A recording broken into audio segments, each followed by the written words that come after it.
এদিকে চৈতন্য মহাপ্রভু এলেন নীলাচলে, ভক্তদের সঙ্গে হরিনামে মেতে উঠলেন। আর গঙ্গাধর ভট্টাচার্য হয়ে গেল অর্ধ উন্মাদ। কে গেল? ভট্টাচার্য মশাই। কে ভট্টাচার্য মশাই? পাগল। ও পণ্ডিত মশাই। কোনো সাড়া দেয় না। কেউ যদি বলে ও গঙ্গাধর, কেউ যদি বলে ও চৈতন্য দাস, বলো বলো বলো আমি চৈতন্য দাস। পাগল হয়ে গেলেন, উন্মাদ। এইভাবে কাটতে কাটতে কাটতে একদিন রাত্রির মধ্যে স্বপ্ন দেখছেন স্বয়ং শ্রী চৈতন্য মহাপ্রভু গঙ্গাধরকে বুকের মধ্যে জড়িয়ে ধরেছে। গঙ্গাধর ঘুম থেকে উঠে বলে, চৈতন্যকে, চৈতন্য।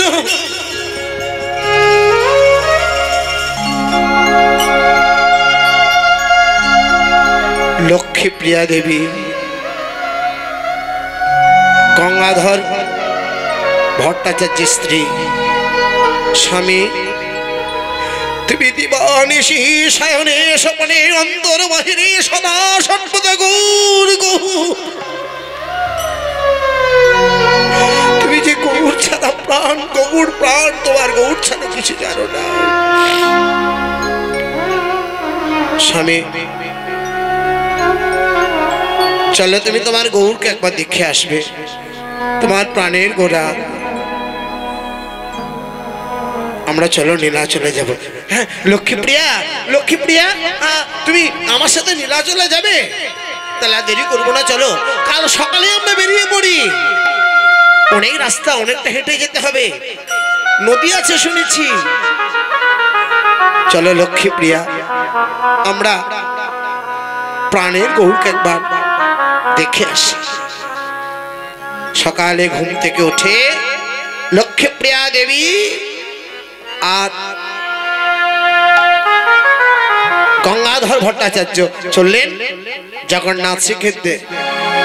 জয় জগন্নাথ, জয় জগন্নাথ, জয় জগন্নাথ, জয় জগন্নাথ, জয় জগন্নাথ, জয় জগন্নাথ, জয় জগন্নাথ, জয় জগন্নাথ, জয় জগন্নাথ, জয় জগন্নাথ, জয় জগন্নাথ, জয়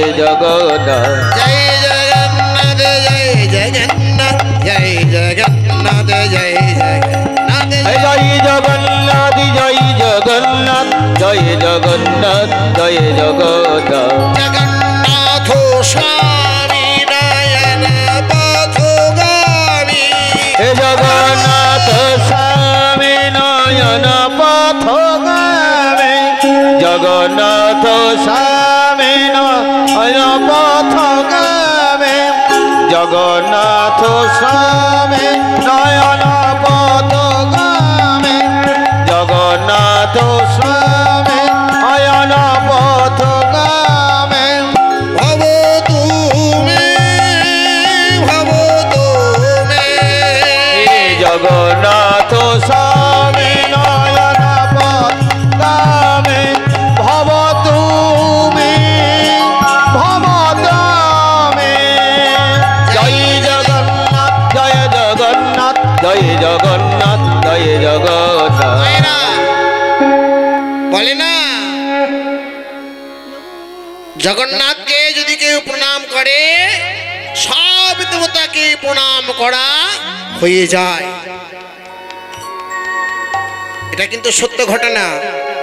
জগতের নাথ জগন্নাথকে যদি আপনি প্রণাম করতে পারেন, আপনি সব দেবতাকেই প্রণাম করতে, সব দেবতাকে প্রণাম করা হয়।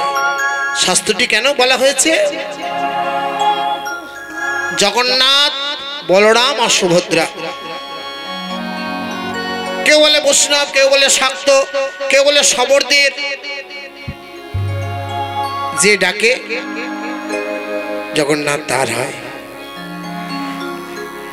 1,00,000 শালগ্রাম শিলার যে মণিপীঠ, সেই মণিপীঠের মধ্যে দিয়ে জগন্নাথ দেব রয়েছেন। 1,00,000 শালগ্রাম।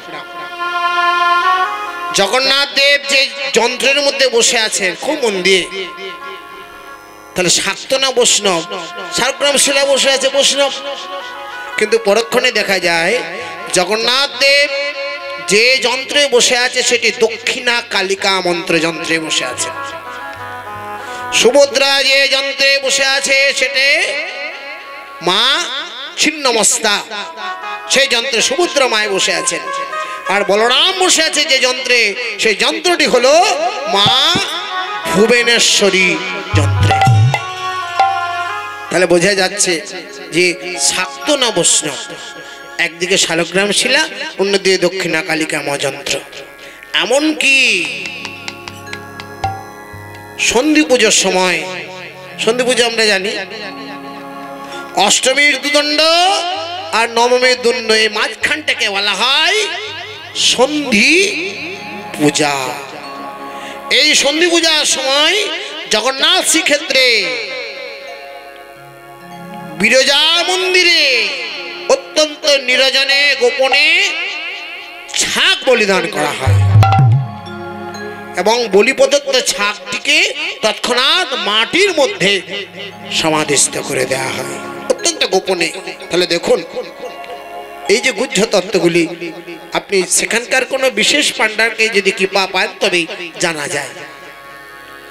জগন্নাথ দেব শাক্ত না বৈষ্ণব, যে যে রূপে ডাকে জগন্নাথ তার। সেই জন্য বলা হয় যে জগন্নাথ দেবকে যদি কেউ প্রণাম করতে পারে সব দেবতাকে প্রণাম করা হয়ে যায়। সবাই মিলে জয় জগন্নাথ দেব কি জয়, জয় জগন্নাথ, জয় জগন্নাথ, জয় জগন্নাথ, জয় জগন্নাথ, জয় জগন্নাথ, জয় জগন্নাথ, জয় জগন্নাথ, জয় জগন্নাথ, জয় জগন্নাথ, জয় জগন্নাথ, জয় জগন্নাথ স্বামী নয়না পথগামী ভবতু ভব তুমি। জগন্নাথ দেবীর নাম গাইতে গাইতে গঙ্গাধর এলেন কোথায়? চৈতন্য মহাপ্রভু ভক্তদের মধ্যে বসে আছেন, সেখানে এসেছেন। যেই না গঙ্গাধর এসেছে, মহাপ্রভু ও গঙ্গাধর। কে গঙ্গাধর? আমি গঙ্গাধর না। আচ্ছা আচ্ছা আচ্ছা আচ্ছা, তুমি তো চৈতন্য দাস। হ্যাঁ আমি চৈতন্য দাস। গঙ্গাধর তুমি আমায় এত ভালোবাসো।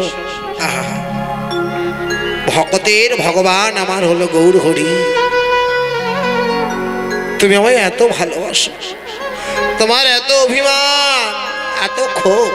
বেশ গঙ্গাধর, একবার যদি তুমি এসেছো আমার কাছে, বলো গঙ্গাধর, বলো তোমার কি চাই, বলো কি চাই তোমার? তুমি যা চাইবে আমি তোমাকে তাই দেব। বলো তোমার কি চাই? নয়নের জলে গঙ্গাধর কাঁদতে কাঁদতে মহাপ্রভুর দুটি চরণ জড়িয়ে বললে, প্রভু আমি জন্ম জন্মান্তরে তোমার সঙ্গ চাই, আমি তোমাকে চাই, আমি অন্য কিছু চাই না। এরকম ভক্ত না হলে কি তার ঘরে ভক্তের জন্ম হয়? আমি জন্ম জন্মান্তরে তোমাকে কাছে পেতে চাই। আচ্ছা বেশ, তুমি আমায় পেতে চাও, সেক্ষেত্রে কেউ বিফলে ফিরে যায় না। যে যা মানত করে, যে যা চায়, জগন্নাথ দেব তাকে তাই দেয়। যাও, আমি স্বয়ং চৈতন্য মহাপ্রভু তোমার পুত্র হয়ে তোমার ঘরে জন্মগ্রহণ করব। তুমি তার নাম রেখো শ্রীনিবাস আচার্য। তার নাম রেখো তুমি শ্রীনিবাস। আমি তোমার ঘরে তোমার পুত্র হয়ে আমি জন্মগ্রহণ করব। এটা শুনে গঙ্গাধর পণ্ডিতের দশা কেমন? মহাপ্রভু আমার ঘরে আসবে আমার পুত্র হয়ে, মহাপ্রভুর আজ্ঞা পাইয়া গঙ্গাধর যা মহাপ্রভু আজ্ঞা পাইয়ে যা গঙ্গাধর যায় মহাপ্রভু আজ্ঞা পাইয়া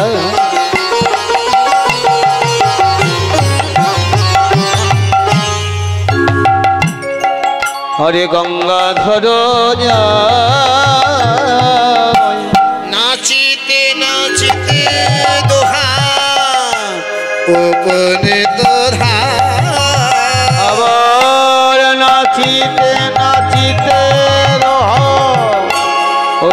কত ধায় অন্য পথ আনন্দ ধরে না আনন্দ ধরে না আনন্দ ধরে না আনন্দ ধরে না গঙ্গাধর পণ্ডিতের আনন্দ ধরে না গঙ্গাধর পণ্ডিতের আনন্দ ধরে না গঙ্গাধর পণ্ডিতের আনন্দ ধরে না মহাপ্রভুর কথা শুনে আনন্দ ধরে না মহাপ্রভুর কথা শুনে আনন্দ ধরে না নাচিতে লাগিল নাচেতে লাগিল নাচিতে লাগিল নাচেতে লাগিল নাচিতে লাগিল নাচেতে লাগিল গঙ্গাধর পণ্ডিত আজ নাচিতে লাগিল গঙ্গাধর পণ্ডিতাজি নাচেতে লাগিল গঙ্গাধর পণ্ডিতাজি নাচেতে লাগিল গঙ্গাধর পণ্ডিত আজ হরি হরি হরি বলে গঙ্গাধর পণ্ডিতাজি আবে গঙ্গাধর পণ্ডিতাজি আবে গঙ্গাধর পণ্ডিতাজি আবে গঙ্গাধর পণ্ডিতাজি নাচেতে লাগিল বাড়ি ফিরে এলেন চাকুন্দি ঠিক বছর ঘুরতে না ঘুরতে সোনার মতন চকচকে 1517 সাল বৈশাখী শুক্ল পূর্ণিমা তিথিতে জন্মগ্রহণ করলেন ছোট্ট শিশু সোনার মতন চকচকে মহাপ্রভুর মতন চোখ মহাপ্রভুর মতন নাক সেই রকম সোনার মতন চকচকে ছেলে নাম রাখলো তার শ্রীনিবাস পাড়া প্রতিবেশীরা যখন শ্রীনিবাসের মাত্র 7 বছর বয়স ওরে গঙ্গাধর আহা এই জন্য একদম আমার গৌরাঙ্গ সুন্দর দেখ ওই চোখ ওই নাক ওই মুখ ওই রকম আজ অনুলম্বিত ওই রকম কোচকানো চুল আহা কি সুন্দর দেখতে যেন সোনার প্রতিমা 7 বছর বয়সে পড়াশোনা টোলে ভর্তি করে দিলেন 14 বছর বয়সের মধ্যে তার সমস্ত কিছু শেষ হয়ে গেল ন্যায় তীর্থ জ্ঞান এত তার পাণ্ডিত্য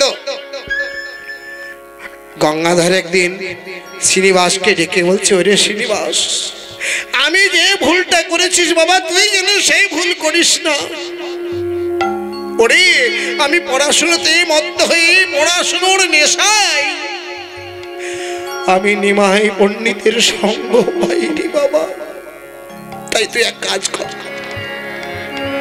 জগন্নাথ শ্রীক্ষেত্রে যা সেখানে আমার সোনার গৌর আছে শ্রী চৈতন্য আছে যা তাকে দেখে আয় তার কি পা করুণা লাভ করে আয় তুই তার অংশে জন্ম তারই কৃপাতে তোর জন্ম হয়েছে শ্রীনিবাস তবু বলল না চৈতন্য মহাপ্রভু রূপে তুই জন্মগ্রহণ করেছিস দেখুন তুই তার মুখ থেকে শুনে আয় যা যা যা যা তুই একবার শ্রীক্ষেত্রে যা তাকে দর্শন করে আয় বাবা 14 বছরের ছেলে আমি জগন্নাথ ক্ষেত্রে যাব হ্যাঁ পয়লা মাঘ ওই জন্য পয়লা মাঘে ওই চাকুন্দিতে কীর্তন গান হয় আজও ওই পয়লা মাঘের দিনে কীর্তন হয় সেখানে অধিবাস ওই পয়লা মাঘ 2 দিন কীর্তন হয় পয়লা মাঘের চাকুন্দি গ্রাম থেকে তিনি রওনা হয়ে গেলেন যেই চাকুন্দি গ্রাম থেকে কাটোয়া গঙ্গা পেরিয়ে তার মামার বাড়ি যার নাম জাজিক গ্রাম সিউড়ি থেকে যদি কেউ কাটোয়া যায় বা নবদ্বীপের পথে কাটোয়া রাস্তায় একদম কাটোয়া ঢোকার আগে রেল স্টেশনের কাছে বিখ্যাত সেই জাজিক গ্রামের শ্রীনিবাস আচার্যের পাঠ মাতুলালয়ের রাত্রিটা থেকে সকাল বেলায় শ্রীনিবাস গৌরের গুণগান গাইতে গাইতে, গৌর নাম গাইতে গাইতে চলেছেন মায়েরা।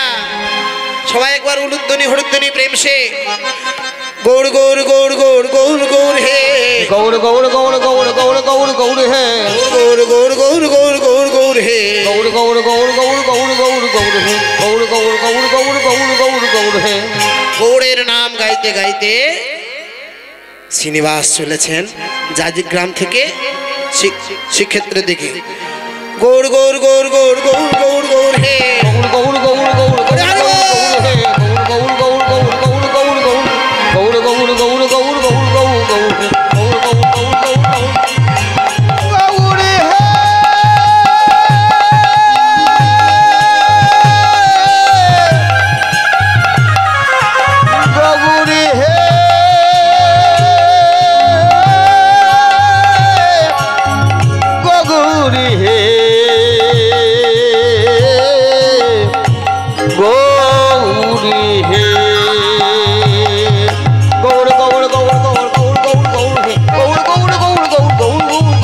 গৌর গৌর গৌর গৌর গৌর গৌর হে। ঠিক বীরভূমের কাছে যখন এসছে মানভূম, মানভূমের লোকেরা দেখছে গৌরকে কেমন করে ডাকছে। আহা, থমকে দাঁড়িয়ে গেছেন শ্রীনিবাস। বাহ, এরা কত সুন্দর গৌরকে ডাকছে, দেখি আমিও এদের সঙ্গে মিশে একবার আমার গৌরকে ডেকে নি। তারা গৌরকে কত সুন্দর, আপনারা জানেন বীরভূম, বাঁকুড়া, পুরুলিয়া, মানভূম, বীরভূম আর দেশ এবং মানভূম, এখানে ভাষাটা একটু অন্যরকম। গোবিন্দ দাস ঠাকুরের বিখ্যাত পদাবলী, ধবল পাটের জোর পড়েছে, ধবল পাট মানে সাদা, ধবল পাটের জোর পড়েছে, রাঙা রাঙা পাড়ে দিয়েছে,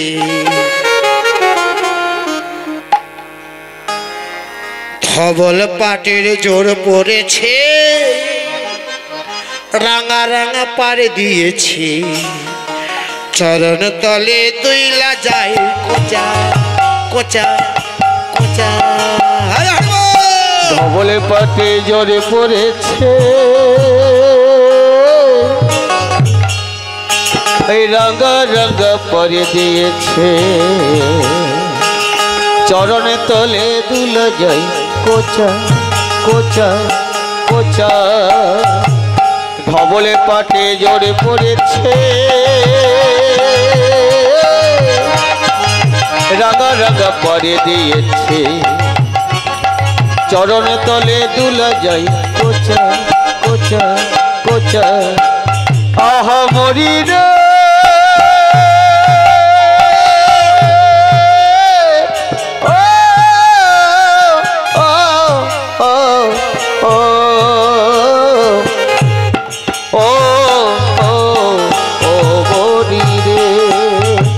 ধবলে পাটে জোর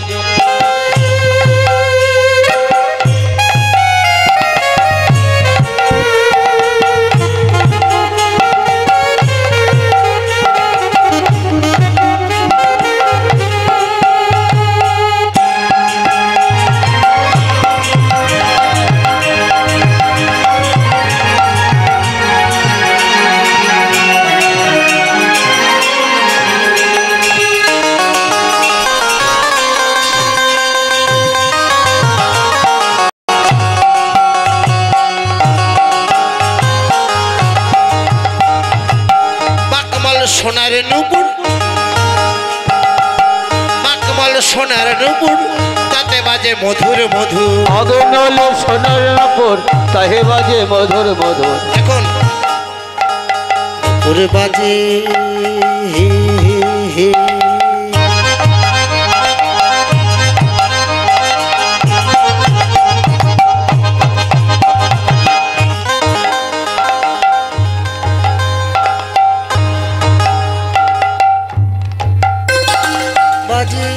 বাজে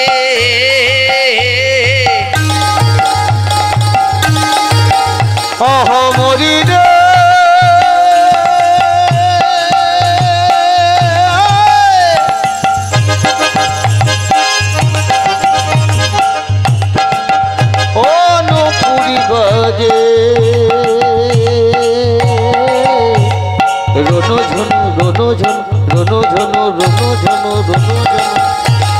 বাঘ নলে সোনার নপুর বাজে বাজি মধুর মধুর দেখিয়া ভুবন মূর্ছা মাঠে জড়ে পড়েছে রাঙা রাঙা পরে দিয়েছে চরণ তলে দুলা যাই কোচা কোচা কোচা ধবলে পাটে জড়ে পড়েছে রাঙা রাঙা পরে দিয়েছে চরণ তলে দুলা যাই কোচা কোচা কোচা দেখালে দেখালে চাচের চুল তাহে দিলা চাপার ফুল দীঘল দীঘল আহা দীঘলি দীঘলি চাচল চুল তাহে দিলা চাপার ফুল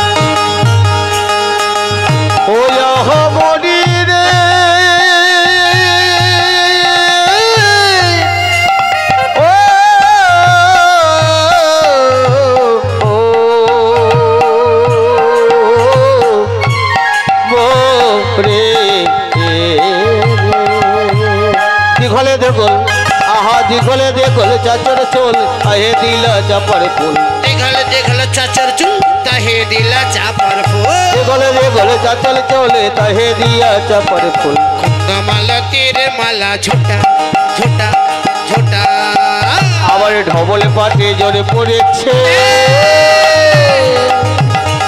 রাঙা রাঙা পরে দিয়েছে চরণ তলে দোলা যায় কোচা কোচা কোচা ঢবলে পাটে জড়ে পড়েছে রাঙা রাঙা পরে দিয়েছে চরণ তলে দোলা যায় কোচা কোচা কোচা রার বাংলার মধ্যে দিয়ে ঠিক মানভূম রার বাংলা মানভূম পেরিয়ে শ্রীনিবাস এবার ছুটতে শুরু করেছেন আর তার ধৈর্য ধরে না আহা কি সুন্দর গৌরাঙ্গের রূপের বর্ণনা দীঘল দীঘল চাচর চুল তাহে যেন দিয়েছে চাপার ফুল কুন্দ মালতীর মালা এটা শুনে ছুটতে ছুটতে চলেছেন শ্রীনিবাস ছুটতে ছুটতে গিয়ে ঘটনা ঘটলো কি একটা লোকের সাথে তার রাস্তার মধ্যে দিয়ে ধাক্কা লাগলো এই যে ছোট্ট ছেলে যাবে তো জগন্নাথ ক্ষেত্র নাকি এত তারা কিসের সাবধানে যাও গায়ে ধাক্কা দিও না না গো না আমি শুধু জগন্নাথ যাব না আমি আমার প্রাণের গৌরকে দেখি প্রাণের গৌরকে দেখবে প্রাণের গৌরকে তুমি দেখবে কেন না কিছু নয় ওই ওই গাছের নিচে একজন বাবাজি বসে আছে তাকে তুমি জিজ্ঞেস করে যাও শ্রীনিবাসে দেখছে একটি গাছের নিচে একজন বাবাজি অবিরত ধারায় নয়ন জলে কাঁদছে নয়নের জলে হাহাকার করে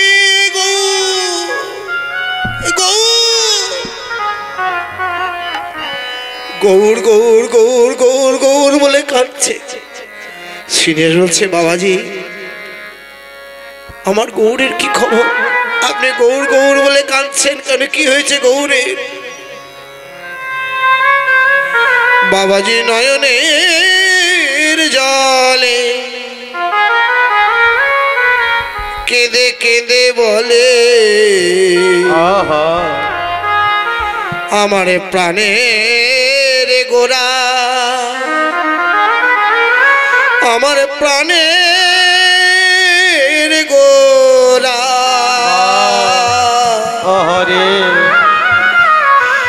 আর আমাদের মাঝে নে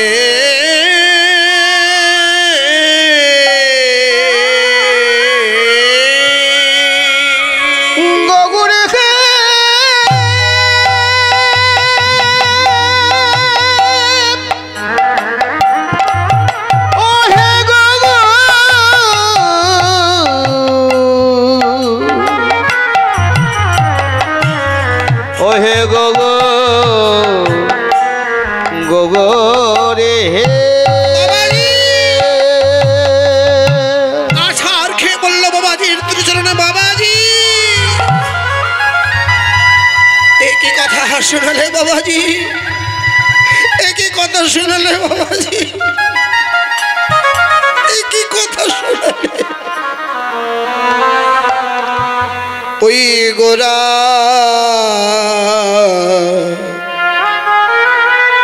ওই গোরা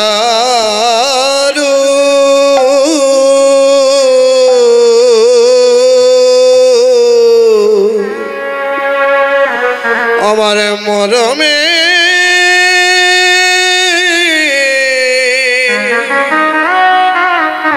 লাগিলা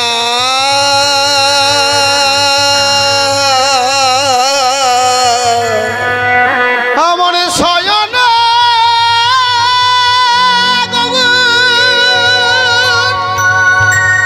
আমার স্বপ্নে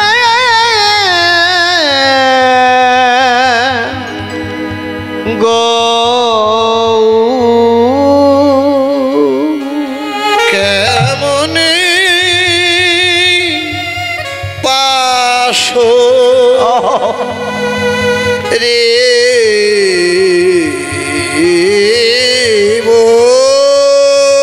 আমি কেমনে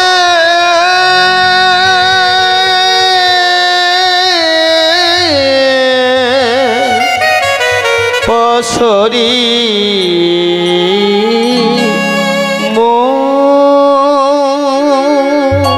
নয়নের জলে কানতে কানতে শ্রীনিবাস বলছে, আর আমার জীবনে বেঁচে থেকে কি লাভ? যদি বাড়ি ফিরে যায়, বাবা যদি সংবাদ শুনতে পায় যে আমি গৌর হরিকে দর্শন করতে পারিনি, তার আগে গৌর হরি বিশ্রাম নিয়ে নিয়েছেন, অন্তর্ধান হয়ে গেছে, আমার বাবার প্রাণে বাঁচবে না, তাহলে বাড়ি ফিরে লাভ নেই। যদি আমি শ্রীক্ষেত্রে যাই, যদি গৌরী না থাকে, আমি কি জন্য যাব? মনে মনে চিন্তা করছে, এই জীবন আমি আর রাখবো না, এই জীবন আমি আর রাখবো না। রাত্রি 12টার সময় নয়নের জলে কাঁদছেন শ্রীনিবাস। তুমি ওগো গৌর, তুমি আপনা হইতে আর আপনা যার কেহ নাই, তুমি আছো তা একই সবই মিছে কথা ভাবিছ বারতা বলবধূ মরমিয়াহি কেন বঞ্চিত তব চরণী, কেন বনে চেত তব চরণে, কেন বনে চেত তব চরণে। বড় আশা করে আমি বসে আছি, পাবো জীবনে না হয় মরণে, কেন বনে চিত তব চরণে, কেন বনে চিত তব চরণে। হে গৌর হরি, এই জীবনে যদি নাই পায়, যেন মৃত্যুর পরে বরের জন্মে জন্য তোমার কি বাবা? আহা তাই যদি নাহি হবে গো তাপতি পরাতে তাপিত পরাণ পাতকের নাও কুলি কেন বনেছি দাদা চরণে, কেন বনেছি দাদা চরণে। আমি পথের ধুলাই অন্ধ, আমি মায়ার ধুলাই অন্ধ, এসে দেখি খেয়া বন্ধ। আরে বসে পাপি পার করো বলে ডাকে দিন শরণে। কেন বনেছি দাদা চরণে, কেন বনেছি দাদা চরণে। আমি মায়ার ধুলাই অন্ধ, আমি সংসারের যে মায়া আমি অন্ধ ছিলাম। যদি কেউ নদী পেরোতে যায় মায়েরা, নদীর ঘাটে এসে দেখছে যে খেয়া পারাবার বন্ধ হয়ে গেছে, কিন্তু তাকে পেরোতে হবে, রাত হয়ে গেছে, যাবে কি করে সে?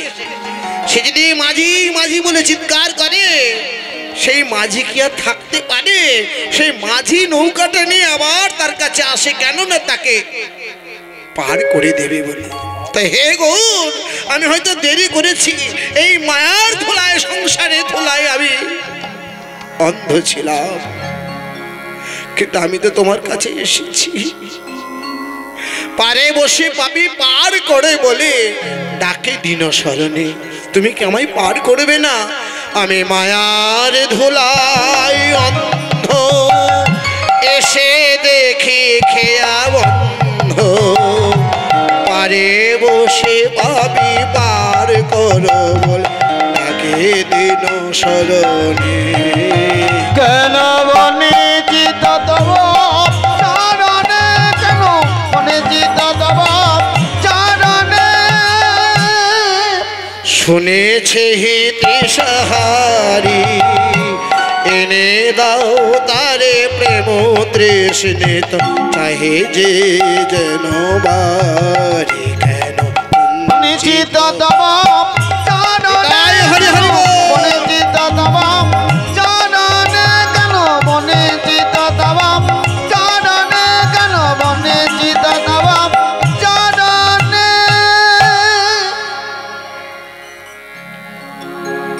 ঠিক রাত্রি 12টার সময় এইভাবে শ্রীনিবাস কাঁদতে কাঁদতে ঘুমিয়ে পড়েছেন। চৈতন্য মহাপ্রভু তখন প্রকট হলেন, দেখা দিলেন মহাপ্রভু কমল লোচন, সর্বাঙ্গ সুন্দর রূপ মদন দেখা দিলে মহাপ্রভু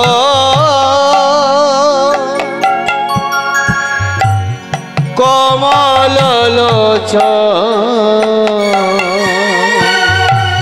সর্বাঙ্গ ও মদন মহা। শ্রীনিবাস কে? শ্রীনিবাস আমি গৌর হরি। হ্যাঁ, আমার সোনার গোরা, আমার গৌর এসেছে। আছাড় খেয়ে বলল শ্রীনিবাস, চৈতন্য মহাপ্রভুর চরণে, গৌর তুমি এসেছো। শ্রীনিবাস তুমি যে আমার দ্বিতীয় রূপ, তুমি যে আমার অবতার, আমার সমস্ত শক্তি, আমার সমস্ত গুণাবলী তোমার মধ্যে বিদ্যমান। শোনো শ্রীনিবাস, আমার দ্বিতীয় কলেবর তুমি। আমি জগমাঝে হরিনাম প্রচার করেছি। আর তোমার আবির্ভাবের কারণ জানো? তোমার আবির্ভাবের কারণ বৃন্দাবনে যে গ্রন্থগুলি রয়েছে, গোপাল ভট্ট এবং সনাতন গোস্বামী গ্রন্থ লিখেছেন বৈষ্ণবদের নিয়মাবলী, যার নাম হলো হরিভক্তি বিলাস। রূপ গোস্বামীর উজ্জ্বল নীলমণি, বিদগ্ধ মাধব, কত গ্রন্থ রচনা হয়েছে। এই বৃন্দাবনে রচিত কবিরাজ গোস্বামীর চৈতন্য চরিতামৃত, এই গ্রন্থগুলি তুমি বৃন্দাবন থেকে সমগ্র বাংলার ঘরে ঘরে পৌঁছে দাও। আমার বাংলার লোকেরা এই গ্রন্থটা পড়ে তারা যেন ভক্তিরসে প্লাবিত হয়, এই কাজটি তোমার। তবে তার আগে শ্রীনিবাস একটা কাজ করো, তুমি জগন্নাথ শ্রীক্ষেত্রে যাও। আমার বিরহে আমার ভক্তরা আর প্রাণে বাঁচে না, গৌর বিরহে তারা অর্ধ উন্মাদ হয়ে গেছে। যাও যাও শ্রীনিবাস, আর দেরি করো না, তুমি জগন্নাথ ক্ষেত্রে যাও, তাদের মৃত তরুকে মঞ্জুরিত করে তোলো, তাদের দেহে প্রাণ সঞ্চার করে দাও। শ্রীনিবাস তখন চৈতন্য মহাপ্রভুর আদেশ পেয়ে চললেন কোথায়? জগন্নাথ ক্ষেত্রে। মহাপ্রভুর আজ্ঞা পাইয়া শ্রীনিবাস যায়। হরে মহাপ্রভুর আজ্ঞা পাইয়া শ্রীনিবাস যায়। মহাপ্রভুর আজ্ঞা পাইয়া শ্রীনিবাস যায়। জগন্নাথ শ্রীক্ষেত্রে উপনীত হরি জগন্নাথ শ্রীক্ষেত্রে উপনীত ধায়, উপনীত ধায়। জগন্নাথবাসী মহাপ্রভুর এই রূপটা দেখে, কে তুমি? এই যে ওই দেখ ওই দেখ ওই দেখ ওই দেখ আমাদের নিমাই এসেছে। আহা, সেই চোখ, সেই নাক, সেই রূপ, সেই কোচকানো কোচকানো চুল। আচ্ছা আচ্ছা আচ্ছা, তুমি তুমি আমাদের নিমাই। এসো ভাই। নিমাইকে কাছে পেয়ে তারা যেন মৃত তরু মঞ্জুরিত হলো, সবাই তাকে বুকের মধ্যে জড়িয়ে ধরলেন। না ভাই, আমি নিমাই নই, আমি চৈতন্য নই, আমি হলাম শ্রীনিবাস। হ্যাঁ, সেই চোখ, সেই নাক, সেই মুখ, সেই চুল আজ অনুলম্বিত যেন সোনার প্রতিমা। বাহ, তুমি এসে আমাদের প্রাণ দিলে ভাই, সেই সুর, সেই কণ্ঠ, সেই ভাব। তবে একটা কাজ করো, জগন্নাথ ক্ষেত্রে যখন এসেছো,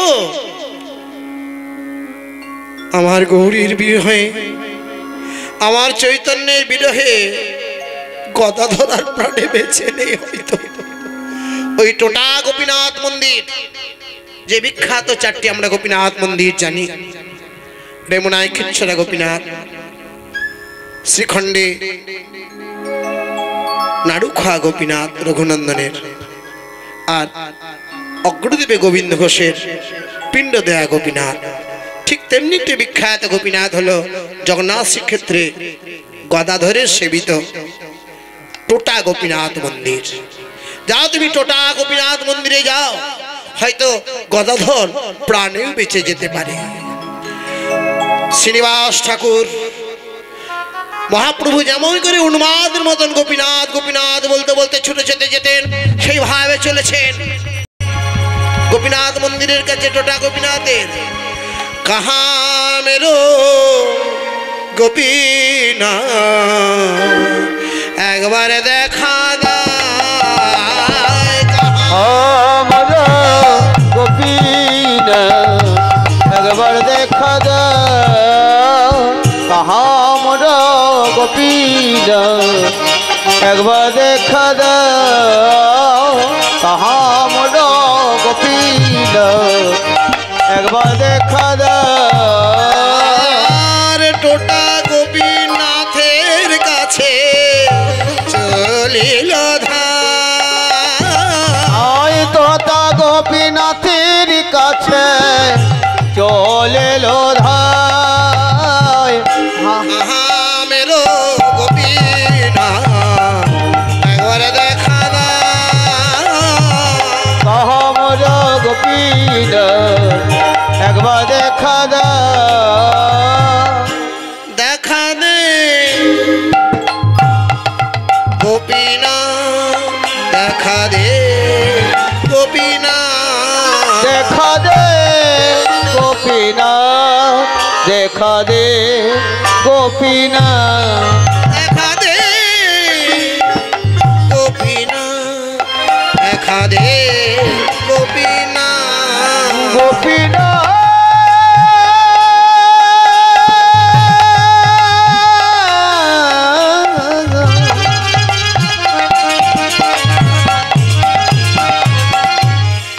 ও গো গোপীনা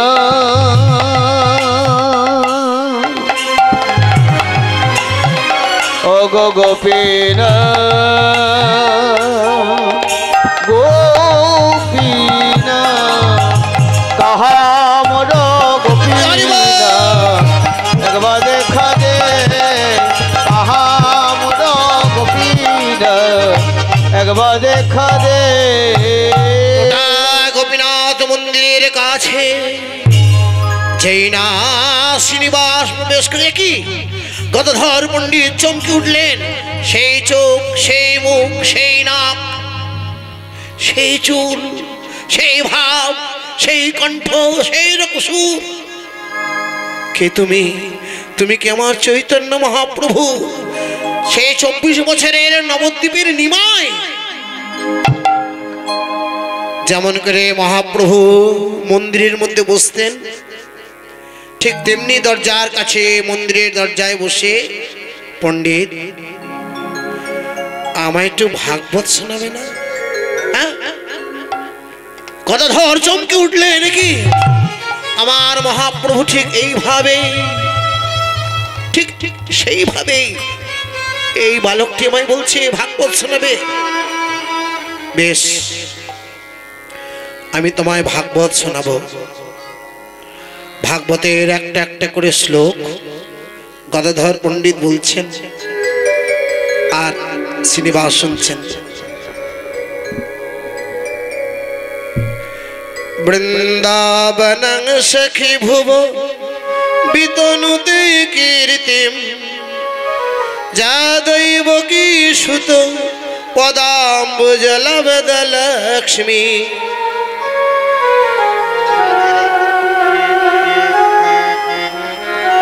একটা করে শ্লোক ধরেছেন।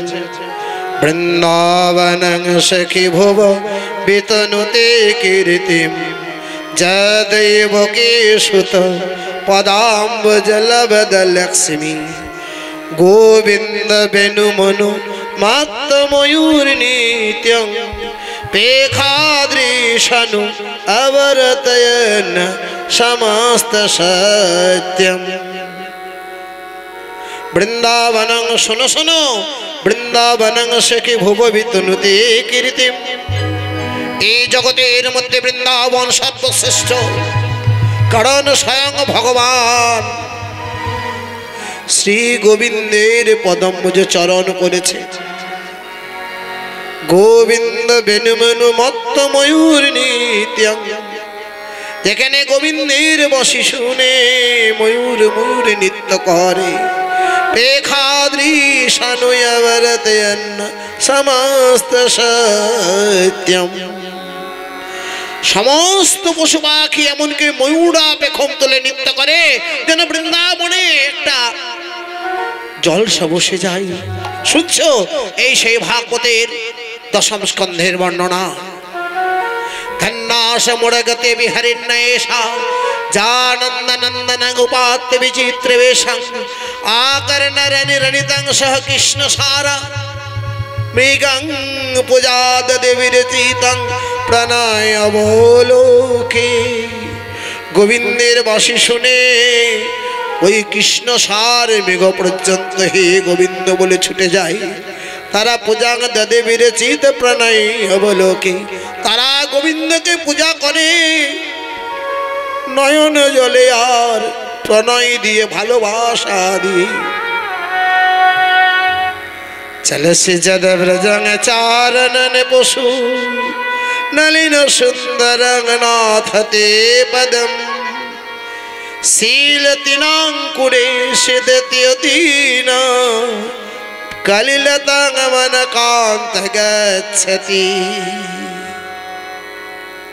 চলসি যদ ব্রজং।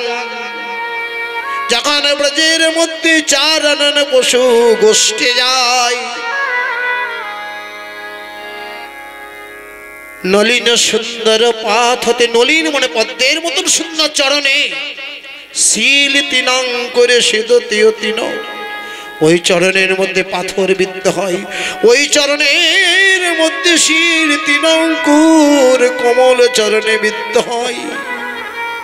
এইটা দেখে কলিলতাং মানে কান্তা গচ্ছতি, ব্রজের গোপীরা এমনকি রাধারানী নয়নে জেলে কাঁদে, বলে হে গোবিন্দ, ওই ব্যথা ওই বেদনা শুধু তোমার চরণে লাগে না, ওই ব্যথা ওই বেদনা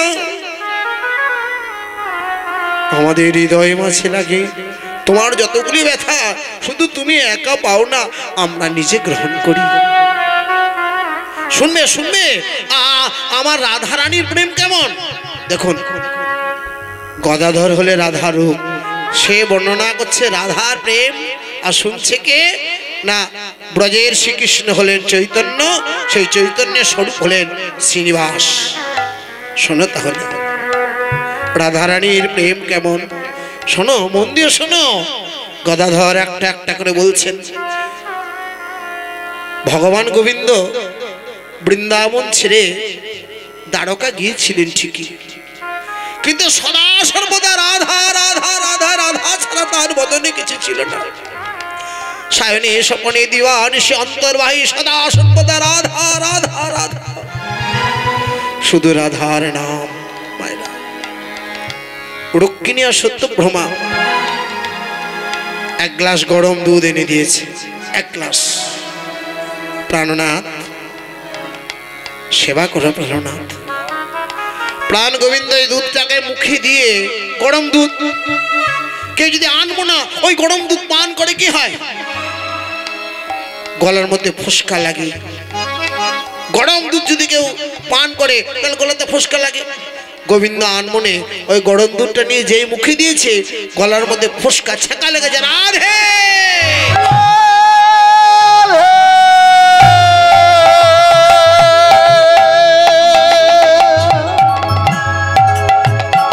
অগো প্রেম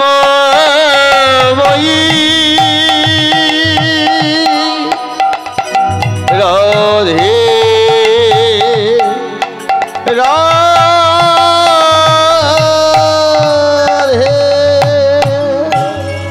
রক্ষিণী আর সত্যভামাকে দেখে দে বলছে, প্রাণনাথ আমরা তোমাকে এত ভালোবাসি, আমরা তোমার এত সেবা করি, কিন্তু তোমার মুখে শুধু রাধা রাধা রাধা রাধা রাধা ছাড়া আর কোনো নাম নেই। গোবিন্দ বললেন, রক্ষিণী সত্যভামা তোমরা রাধার প্রেম কেমন জানতে চাও, যাও বৃন্দাবনে যাও, বৃন্দাবনে গিয়ে দেখে এসো যে রাধা রানীর প্রেম কেমন। তবে হ্যাঁ, বৃন্দাবনে তো ঐশ্বর্যের অধিকার নেই, মাধুর্য। এই রাজবেশ পরিত্যাগ করে তোমরা সাধারণ সেজে যাও, তোমরা সেখানে একবার। রুক্মিণী আর সত্যভামা মায়েরা সাধারণ নারী সেজে যেই বৃন্দাবনে গেছে, একই শত সহস্র সুন্দরী লাবণ্যময়ী মেয়েরা বসে আছে, এত সুন্দরী দেখতে সব, যেমন রূপ তেমনি ছোটা তেমনি লাবণ্য। একই হাগো তোমাদের মধ্যে রাধারানীকে, আমরা এই যে আমরা রাধা নয়, আমরা রাধার দাসীর দাসী। রাধারানী ভেতরে যা, ভেতরে পাবে। যে ভেতরে গেছে দেখছে 8 জন বসে আছে, কি সুন্দরী সুন্দরী দেখতে 8 জন, অপরূপা লাবণ্যময়ী হাস্যময়ী। হাগো তোমাদের মধ্যে রাধারানীকে, আমরা রাধা নয়, আমরা রাধারানীর দাসী, আমরা ললিতা বিশাখা। আচ্ছা আচ্ছা আচ্ছা, রাধারানীকে কোথায় পাবো? রাধারানীকে ওই ঘরের মধ্যে যাও, দেখতে পাবে। রুক্মিণী সত্যভামা যেই ঘরের মধ্যে গেছে, গোটা ঘরে আলোয় আলোকিত, এত পূর্ণ চোখ ঝলসে যাচ্ছে, এত জ্যোতি। তার মাঝখানে একটা যেন প্রতিমা, সোনার প্রতিমা বসে আছে, এত সুন্দরী দেখতে। রুক্মিণী বলছে, আহা, এই সেই রাধা, এত রূপ, এত ছোটা, এত লাবণ্য। আচ্ছা তুমি কে? বলে, আমি কৃষ্ণদাসী রাধা রানী। রুক্মিণী সত্যভামা বলছে, আচ্ছা আচ্ছা, তুমি রাধা রানী, তুমি এত সুন্দরী দেখতে, তোমার গোটা শরীর সোনার মতন চকচক চকচক করছে, এত লাবণ্যময়ী তুমি দেখতে, কিন্তু তোমার গলায় এই কালো দাগটা কিসের? তোমার গোটা শরীরটা সোনার মতন চকচকে, কিন্তু গলায় এই কালো দাগ।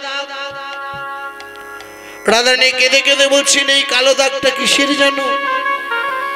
কাল আমার প্রাণনাথ,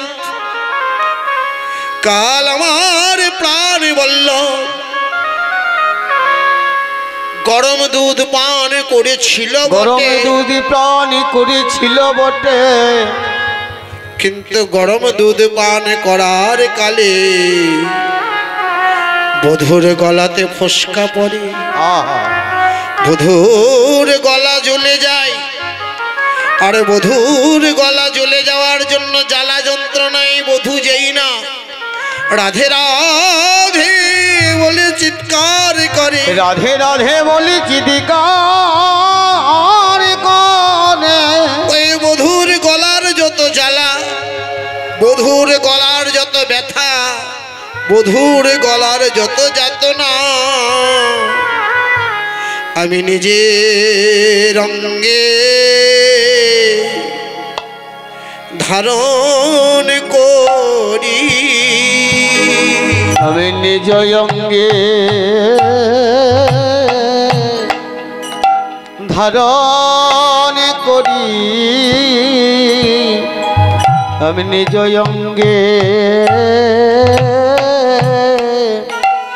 আমি ধারণ করি, আমার বধূর অঙ্গে ব্যথা বেদনা, আমি নিজে রঙ্গে ধারণ করি। হরি বল। ওই আমার বধূ ব্যথা বেদনা, আমি নিজ অঙ্গে আমি ধারণ করি, আমার বধূ রঙের যত ব্যথা যত বেদনা আমি নিজে রঙে ধারণ করি। তাই আমার বধূর ওই গলার ফোসকা, ওই ছ্যাঁকাটা আমি আমার গলার মধ্যে ধারণ করেছি, এই জন্য আমার গলায় এই ফোসকা। রুক্মিণী সত্যভামা তখন রাধারানীকে প্রণাম করে দ্বারকা ফিরে গেলেন। গদাধর বললে, শুনতে পেলে, এই হলো আমার রাধা রানীর প্রেম। এই কথা যেই বলেছে, তখন গদাধর থাকতে না পেরে চৈতন্য মহাপ্রভু মনে করে তখন দুজনায় কাঁদে। হরি হরি বল। দুজনায় কাঁদে, দুজনায় কাঁদে, দুজনায় কাঁদে, গলা জড়া জড়ি করে দুজনায় কাঁদে। ওই গলা জলা জড়ি করে দুজনায় কাঁদে, এ গলা জলা জড়ি করে, আর নয়ন জলে ভেসে গলা জড়ি করি নয়ন জলে ভেসে, নয়ন জলে ভেসে, নয়ন জলে ভাসে, আবার নয়ন জলে ভাসে, আবার দুজনায় কাঁদে। পণ্ডিত মশাই, আপনি জামায় ভাগবত পাঠ করাচ্ছেন, কিন্তু এ কি? ভাগবত তো খোলা রয়েছে, কিন্তু ভাগবতের অক্ষরগুলো কই? ভাগবতের তো একটা অক্ষর নেই। ভাগবতটা খোলা রয়েছে, ওই তো ভাগবত খোলা, কিন্তু অক্ষরগুলো কই? গদাধর নয়নের জলে কেঁদে কেঁদে বলে, আমার ভাগবতের অক্ষর কেন নেই জানো? আমার নয়ন জলে অক্ষর মুছে গিয়েছে, নয়নে জলে অক্ষর মুছে গিয়েছে, নয়নে জলে অক্ষর মুছে গিয়েছে। ভাগবত আছে হৃদয় মাঝে, নয়ন জলে অক্ষর মুছে গিয়েছে। ওই ভাগবতী আছে হৃদয় মাঝে, গৌর আছে মন প্রাণে, আছে হৃদয় মাঝে, আমার ভাগবত আছে হৃদয় মাঝে, আমার নয়ন জলে অক্ষর মুছে গিয়েছে। আচ্ছা ভাই, তুমি কেমন নিমাই, তুমি কেমন শ্রী চৈতন্য?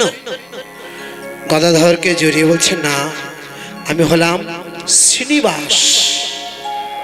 ও শ্রীনিবাস ভট্টাচার্য, ও আচ্ছা আচ্ছা, ওই ওই চাকুন্দির গঙ্গাধর ভট্টাচার্যের ছেলে। হ্যাঁ হ্যাঁ হ্যাঁ হ্যাঁ হ্যাঁ, ঠিক ঠিক বুঝতে পেরেছি। আমার মহাপ্রভু বরদান করেছিলেন গঙ্গাধরকে, ওই শ্রীক্ষেত্রেই করেছিলেন যে আমি তোমার পুত্র হয়ে তোমার ঘরে জন্ম নেব। বেশ ভাই, এসেছো, আমার যে আদেশ হয়েছে আমি বৃন্দাবনে যাব, সে তো জানি বৃন্দাবনে তুমি যাবে, কিন্তু বৃন্দাবনে যাবার আগে একটি ভক্তের চরণ ধুলো মাথায় নেবে। কেন জানো? স্বয়ং চৈতন্য মহাপ্রভু যার সমাধি তলে বকুল গাছ পুঁতে দিয়েছে, মহাপ্রভু দুজন ভক্তের সমাধিতে দুটি গাছ পুঁতেছেন। নবদ্বীপ মায়াপুরে আপনারা জানেন মলয় চাঁদ কাজীর সমাধিতে স্বর্ণ চাপা চাপা ফুল, আর জগন্নাথ ক্ষেত্রে হরিদাস ঠাকুরের সমাধিতে একটি বকুল গাছ পুঁতে দিয়েছিলেন। হরিদাস ঠাকুর কত বড় ভক্ত, ভক্ত হরিদাস। মহাপ্রভু অন্তিমকালে এসেছে হরিদাস গোবিন্দকে দিয়ে প্রসাদ পাঠাতেন, কারণ হরিদাস ঠাকুরের অধিকার ছিল না জগন্নাথ ক্ষেত্রে যাবার। গোবিন্দকে দিয়ে প্রসাদ পাঠিয়েছিলেন, ওই প্রসাদটা ধরে আছে আর নাম জপ করছে। কেন না? এখনো পূরণ হয়নি, যতক্ষণ পূরণ না হবে 3 লক্ষ ততক্ষণ আমি গ্রহণ করবো না। হাতে ধরে আছে প্রসাদ আর নাম জপ করছে। মহাপ্রভু এসে বলছে, হরিদাস কি চাই তোমার বলো? নয়নে হেরিব তোমার শ্রীকৃষ্ণ চৈতন্য রূপ, হৃদয়ে ধরিব তোমার যুগল চরণ, বদনে বলিব তোমার শ্রীকৃষ্ণ চৈতন্য নাম। এইভাবে নিষ্কমন হয় মোর, হয় মোর প্রাণ, হৃদয়ে ধরিব যুগল চরণ, বদনে বলিব তোমার সচাঁদ বদন, আর বদনে বলিব শ্রীকৃষ্ণ চৈতন্য নাম। এইভাবে নিষ্ক্রমণ হয় মোর প্রাণ। হরিদাস ঠাকুরের সমাধি ক্ষেত্রে প্রণাম করছে না, নয়নে জেলে শ্রীনিবাস করছেন, এই কৃপা করো মোরে ঠাকুর হরিদাস, এই কৃপা করো মোরে আমার ঠাকুর হরিদাস। আবার জন্মে জন্মে হয় যেন বৈষ্ণবের দাস, আমি জন্মে জন্মে পাই যেন বৈষ্ণবের দাস। এই কৃপা করো হে, আমার এই কৃপা করো হে, এই কৃপা করো হে, আমার এই কৃপা করো হে কৃষ্ণ নাম গাইতে পারি কৃপা হরি হরি বল। আমি কৃষ্ণ নামে গাইতে পারি বদন ভরে হরি বলি কৃষ্ণ নাম গাইতে পারি মদন ভরে হরি বলি হ্যাঁ মদন ভরে হরি বলি হ্যাঁ মদন ভরে হরি বলি আমার এই কৃপা করো হে এই কৃপা করো মনে ঠাকুর হরিদাস জন্মে জন্মে পাই যেন বৈষ্ণবে বৈষ্ণবের আমি যেন বৈষ্ণবে দাস হতে পারি এই তুমি আমায় করুণা করো এই কৃপা করো জয় নিতাই। এবার শ্রীনিবাস হরিদাস ঠাকুরকে প্রণাম করে হরিদাসের সমাধিতে প্রণাম করে চললেন কোথায়? জগন্নাথ ছেড়ে বৃন্দাবন। একবার চলে রে একবারে চলে রে আমার মন ওই যমুনা লিনে যেথাই মধুর বৃন্দাবন। একবারে চলে রে একবারে চলে রে আমার মন যমুনা পলে নে যেথাই মধুর বৃন্দাবন। একবারে চলে রে একবারে চলে রে আমার মন যমুনা পলে নে যেথাই মধুর বৃন্দাবন। একবার চলে রে একবার চলে রে আমার মন যমুনা পলে নে যেথাই মধুর বৃন্দাবন। শ্যাম কুণ্ড রাধা কুণ্ড শ্যাম কুণ্ড রাধা কুণ্ড শ্যাম কুণ্ড রাধা কুণ্ড শ্যাম কুণ্ড রাধা কুণ্ড গিরি গোবর্ধন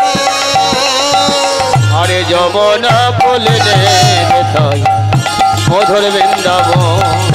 একবার চলে রে একবার চলে রে আমার মন যমুনা পলে নে যেথাই মধুর বৃন্দাবন। ওরে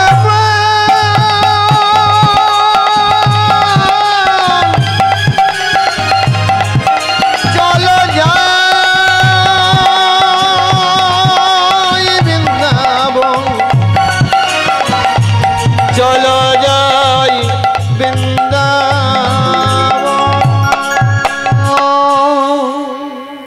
যে বৃন্দাবনে এসেছে এদিকে চৈতন্য মহাপ্রভু আগে গোপাল ভট্টকে আদেশ দিয়েছিলেন, শোনো গোপাল ভট্ট, আমার পরম ভক্ত, আমার দ্বিতীয় অবতার, আমার দ্বিতীয় কলেবর শ্রীনিবাস আসবে, তুমি তাকে দীক্ষা দিও। গোপাল ভট্টের ইতিহাস আপনারা জানেন। এই গোপাল ভট্টের বাড়ি হলো শ্রীরঙ্গম, ভেঙ্কট রঘবনের পুত্র।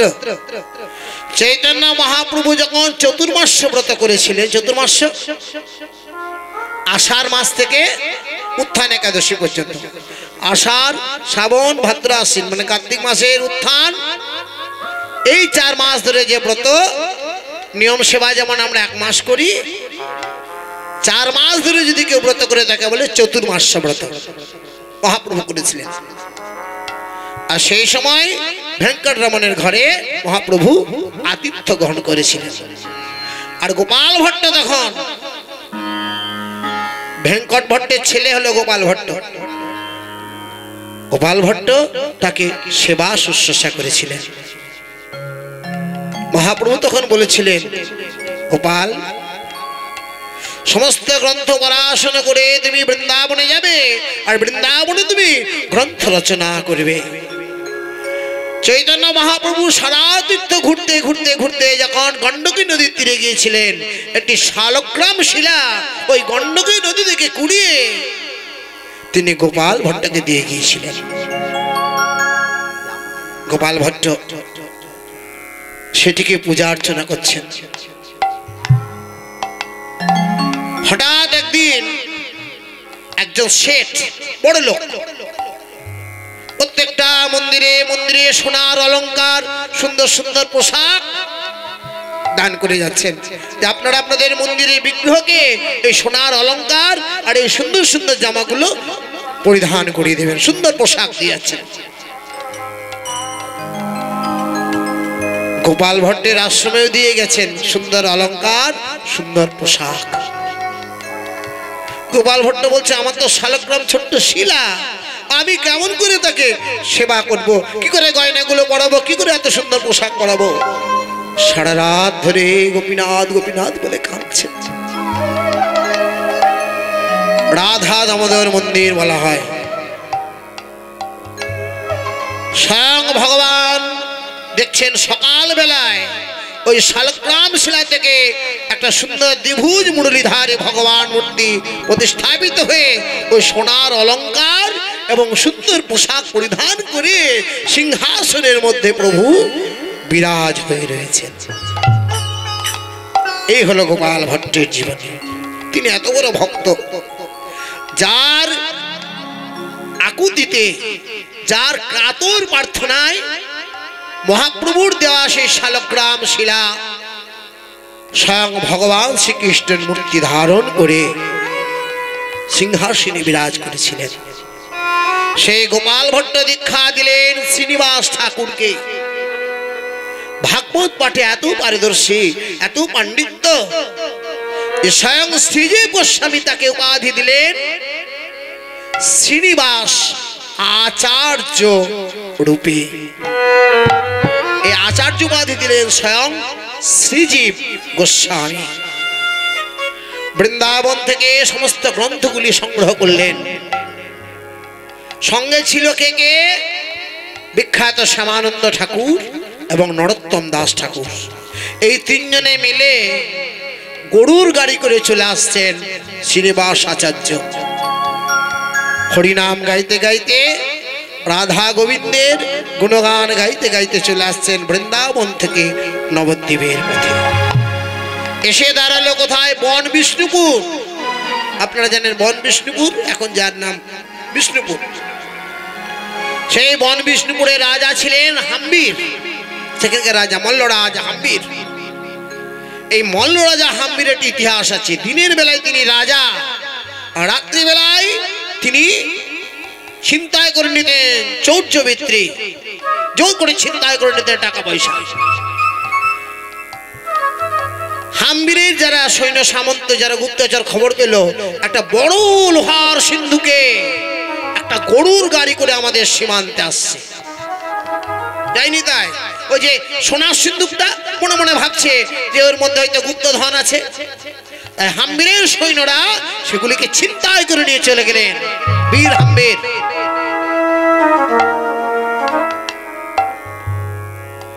কিন্তু বীর হাম্বিরের রাজসভায় যখন এগুলো খুলেছে তখন সেখানকার রাজপণ্ডিত যে এগুলোর মানে করা কঠিন, এগুলো বাংলার বিখ্যাত লেখকের তালপাতার সেই পুঁথি গ্রন্থ, এগুলো আমি কি করে উদ্ধার করব, কিন্তু এগুলোকে পাবে কি করে? তখন বীর হাম্বির বলল, যদি কেউ আমায় কীর্তন গান শুনিয়ে, আমায় ভাগবত শুনিয়ে যদি কেউ মুগ্ধ করতে পারে তাহলে এই গ্রন্থগুলি আমি তাকে দান করে দেব সব। কেউ ভয় এলো না। জানেন তো বীর হাম্বির মল্লরাজ অত্যন্ত ক্রোধী, সে কারাগারে নিক্ষেপ করে দিতে পারে। শ্রীনিবাস ঠাকুর এসেছেন, একটা একটা করে গ্রন্থপাঠ করতে লাগলেন। আর এমন করুণ রস, এমন প্রেম ভক্তি দিয়ে তাকে চৈতন্য চরিতামৃত ভাগবত সাধন করতে লাগলেন।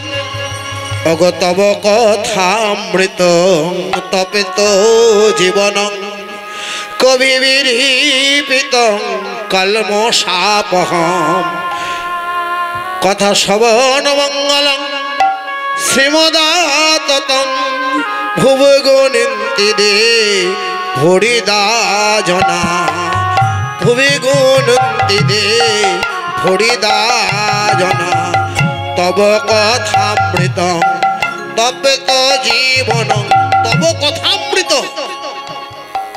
শুনেছেন রাজন, আমার ভগবান কৃষ্ণের জীবন কথা শুনলে, তব কথা গোবিন্দের কথা শুনলে তপ্ত জীবন শীতল হয়ে যায়। কবিরি বিতং কলম সাপহম, কবিরি বিতং কলম সাপহম। কলম সাপ সমস্ত পাপ, কলম মানে পাপ, সমস্ত কিছু দূরীভূত হয়ে যায় এমন কথা। কথা শ্রবণ মঙ্গলং শ্রীমদাততং, শ্রবণ মঙ্গল বলে শুনলে জীবের পাপ ক্ষয় হয়, শুনিলে জীবের পাপ ক্ষয় হয়। শুনলে যদি পাপ ক্ষয় হয়ে যায়, নাহে পালন করলে কি বা হবে, হয় পালন করিলে কি বা হবে।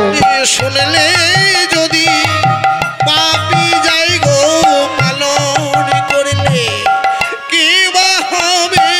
শুনিলে যদি পাপি ক্ষয় হয়, পালন করিলে কি বা হবে।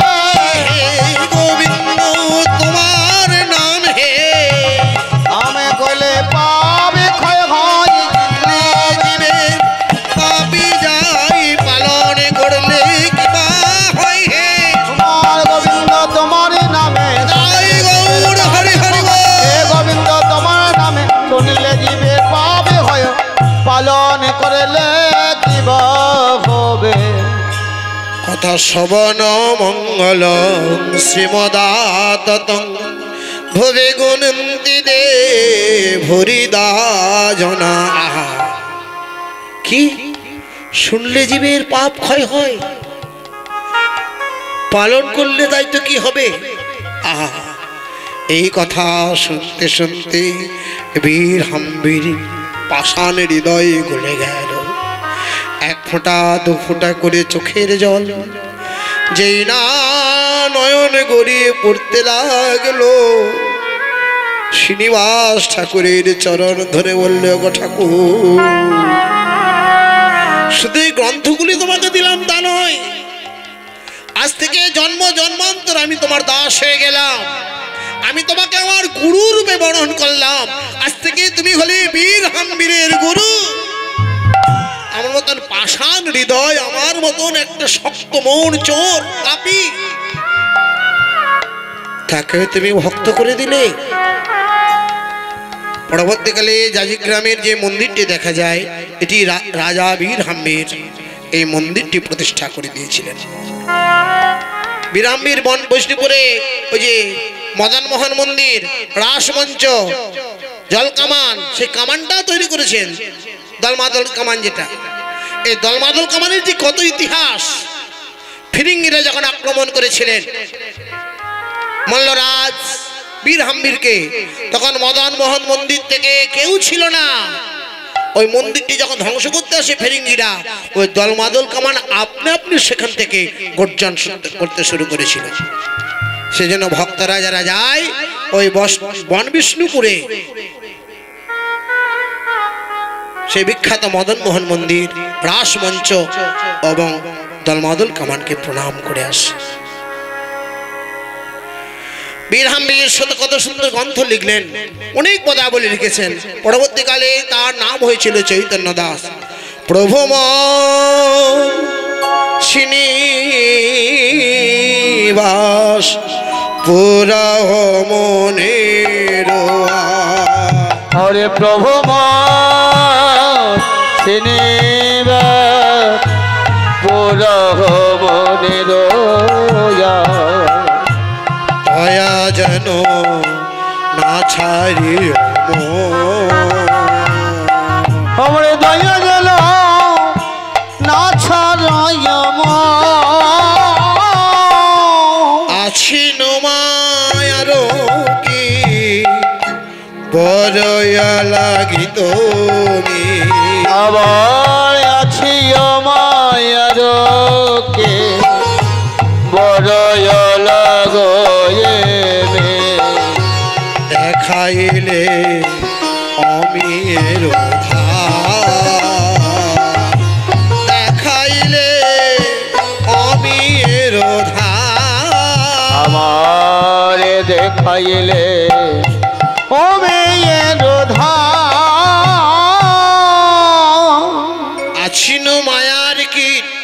বড়ই লাগি তুমি, বড়ই লাগি তুমি। আমি মায়ার কীট ছিলাম।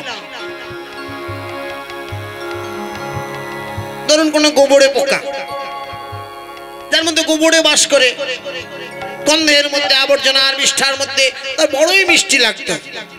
কিন্তু ওই গোবরের পোকাকে যদি কোনোদিন ওই মধু, ফুলের মধু, কোনো কীট, কোনো পতঙ্গ একবার মধুর আস্বাদ দিয়ে দেয়, তাহলে দেখাইলে অমিয় ধার। ওই গোবরের পোকা বলুন অমৃত আস্বাদন করলে তার কি আর ওই গোবরে থাকতে ভালো লাগে? সে অমৃতর আস্বাদ পেয়ে সেই অমৃতের কাছেই থাকতে চায়। ঠিক আমরা বীরহাম্বি লিখছেন, আমি সংসারের পাকে, আমরা যেমন মায়ার মধ্যে আবদ্ধ ছিলাম, ওই সংসারের পাক, দুর্গন্ধ, আবর্জনা আমাদেরকে বড় মিষ্টি লাগতো। কিন্তু সাধুগুরু বৈষ্ণবের কৃপায়, যেমন স্বরূপ শ্রীনিবাসের কৃপায় বীরহাম্বির পেয়ে গেল, ঠিক আমরাও যদি সাধুগুরুর বৈষ্ণবের চরণ আশ্রয় করতে পারি, এই সংসারের পাক অন্ধ কেটে আমাদেরকে হরিনামের অমৃত ধারা আমাদেরকে আস্বাদন দেয়। বীরহাম্বিরের হিয়া বৃন্দাবন চবু ঘেরা, হরে বৃন্দাবন আমরা। বীরহাম্বিরের হিয়া বৃন্দাবন চবু ঘেরা, বীরহাম্বিরের হিয়া। হরে বৃন্দাবন চব ঘেরা, বীর হাম্বিরে রহিয়া। বীরহাম্বিরের হিয়া বৃন্দাবন চবু ঘেরা, যাহায়লি বসে লাখেলা খে, যাহায়লি ওরে লাখেলা খে রহরে বসে লাখেলা আখে। বীরহাম্বির বলছে, হে প্রভু, আমার মন সদাই বৃন্দাবনের দিকে রয়ে গেল। কেন না, শ্রীনিবাস ঠাকুর যখন ওই জাজিগ্রাম ত্যাগ করে ওই বৃন্দাবনে গিয়ে বাস করলেন, বীরহাম্বির হয়েছিল তার দাসানুদাস। যাহা অলি ওরে লাখে লাখে কোটি কোটি ভক্ত ওই শ্রীনিবাস ঠাকুরের সঙ্গ পেয়ে বৃন্দাবনে গিয়েছিলেন। এটি গুরুত্বপূর্ণ ঘটনা, না বললেই হয় না। একদিন শ্রীনিবাস ঠাকুর বৃন্দাবনে রাধা কুণ্ডের তীরে ধ্যান করছেন। 7 দিন ধরে ধ্যান করছেন, 7 দিন, একদিন দুদিন না, 7 দিন ধ্যানে মগ্ন হয়ে আছে। 7 দিন ধ্যানের পরে মা গৌরপ্রিয়া, শ্রীনিবাস ঠাকুরের পত্নীর নাম হলো গৌরপ্রিয়া দেবী, পরম ভক্ত রামচন্দ্র কবিরাজকে বলছে, কবিরাজ, আচ্ছা রামচন্দ্র, দেখো তো তোমার গুরুদেব 7 দিন আহার নিদ্রা ত্যাগ করে একমাত্র ধ্যানে হয়ে আছে, যাও যাও যাও একটু দেখো না। ধ্যানের মধ্যে রামচন্দ্র কবিরাজ ধ্যানে বসে গেলেন। ধ্যানে দেখছে যে আমার গুরুদেব রাধা কুণ্ডের জলে রাধারানী কৃষ্ণের সাথে যখন জলকেলি করছিলেন, তখন ওই নাকেরটা, নাক ছবি, নাকে যে নাক ছবি থাকে, সে সোনার রত্নখচিত নাক ছবিটা রাধা কুণ্ডে পড়ে যায়। শ্রীনিবাস হাত রাখছে, কেমন ধ্যান, কেমন মনন, কেমন স্মরণ, হাতরে কিন্তু খুঁজে পাচ্ছে না, যায়নি। তাই গুরুর কৃপা থাকলে যেটা গুরু পারে না, সে অসাধ্য সাধন তার শিষ্য করে দেয়। খুঁজতে খুঁজতে দেখছেন রামচন্দ্র কবিরাজ সেই নাক ছবিটা পেয়েছেন। মায়েরা, এই নাক ছবিটা তো সোজাসুজি রামচন্দ্র দিয়ে দিতে পারত রাধারানীকে, না, দিল কাকে? গুরু পরম্পরায় রামচন্দ্র দিলেন শ্রীনিবাস ঠাকুরকে, শ্রীনিবাস দিলেন কাকে? গোপাল ভট্টকে, গোপাল ভট্ট দিলেন ললিতা সখীকে, ললিতা সখী দিল শ্রীমতী রাধা ঠাকুরানীকে। রাধে বলছে, বাহ, গুরু পরম্পরায় কেমন করে আমায় নাক ছবি দিয়েছ রে, যা আমি যে আঙুলটা খাচ্ছি এই পানের প্রসাদটা তুই একটুকু রামচন্দ্র কবিরাজকে দিয়ে দে, সে আমার নাকছবি কুড়িয়ে দিয়েছে। দেখুন ললিতা কিন্তু সোজাসুজি রামচন্দ্রকে দিলেন না, কেমন পরম্পরায় রাধারানী দিলেন ললিতা সখীকে, ললিতা দিলেন গোপাল ভট্টকে, গোপাল ভট্ট দিলেন শ্রীনিবাস ঠাকুরকে, শ্রীনিবাস ঠাকুর দিলেন রামচন্দ্র কবিরাজকে। কিছুক্ষণ পরে যখন ধ্যান ভাঙলো, দেখছে রামচন্দ্র কবিরাজের মুখেও লাল, পান খাওয়া তাম্বুল, আর ঠাকুর শ্রীনিবাস আছে জেরে বদনটি লাল। ভক্তরা হৈ হৈ করতে লাগলেন। 84 বছর বয়সে ঠাকুর শ্রীনিবাস বৃন্দাবনের মধ্যে রাধা কুণ্ডে তার রাধা গোবিন্দের যুগল চরণে গৌর গৌর প্রাণ বলতে বলতে বিশ্রাম নিয়েছিলেন। জয় জয় গৌর হরি জয় শ্রীনিবাস, জয় জয় জয় গৌর জয় শ্রীনিবাস, জয় জয় জয় গৌর জয় শ্রীনিবাস, জয় জয় গৌর হরি জয় শ্রীনিবাস, জয় জয় গৌর হরে জয় শ্রীনিবাস। এই কৃপা করো হে, এই কৃপা করো হে, এই কৃপা করো হে, এই কৃপা করো হে, জন্মে জন্মে তোমায় পাই, এই কৃপা করো হে, তোমার কৃপা পাই, এই কৃপা করো হে, তোমার কৃপা পাই, এই কৃপা করো হে, শ্রীনিবাসের চরণ পাই, এই কৃপা করো হে, শ্রীনিবাসের চরণ তলে এই কৃপা করো হে, গৌর কৃপা পেয়ে যায়, এই কৃপা করো হে, গৌর কৃপা করে দেয়, এই কৃপা করো হে। নিতাই গৌর হরি বল জয় নিতাই। এতক্ষণ আমরা সাধন করলাম চৈতন্য মহাপ্রভুর দ্বিতীয় কলেবর, চৈতন্য মহাপ্রভুর দ্বিতীয় অবতার ঠাকুর শ্রী শ্রীনিবাস আচার্যের কথা। নিতাই চলুন।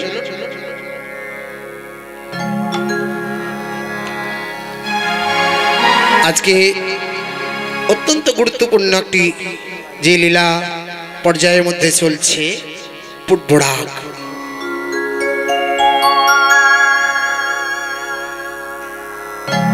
সুবল সখা এসেছে,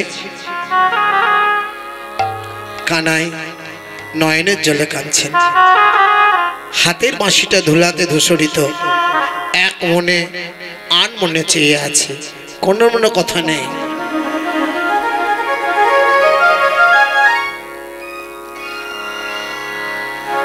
কালিয় দমন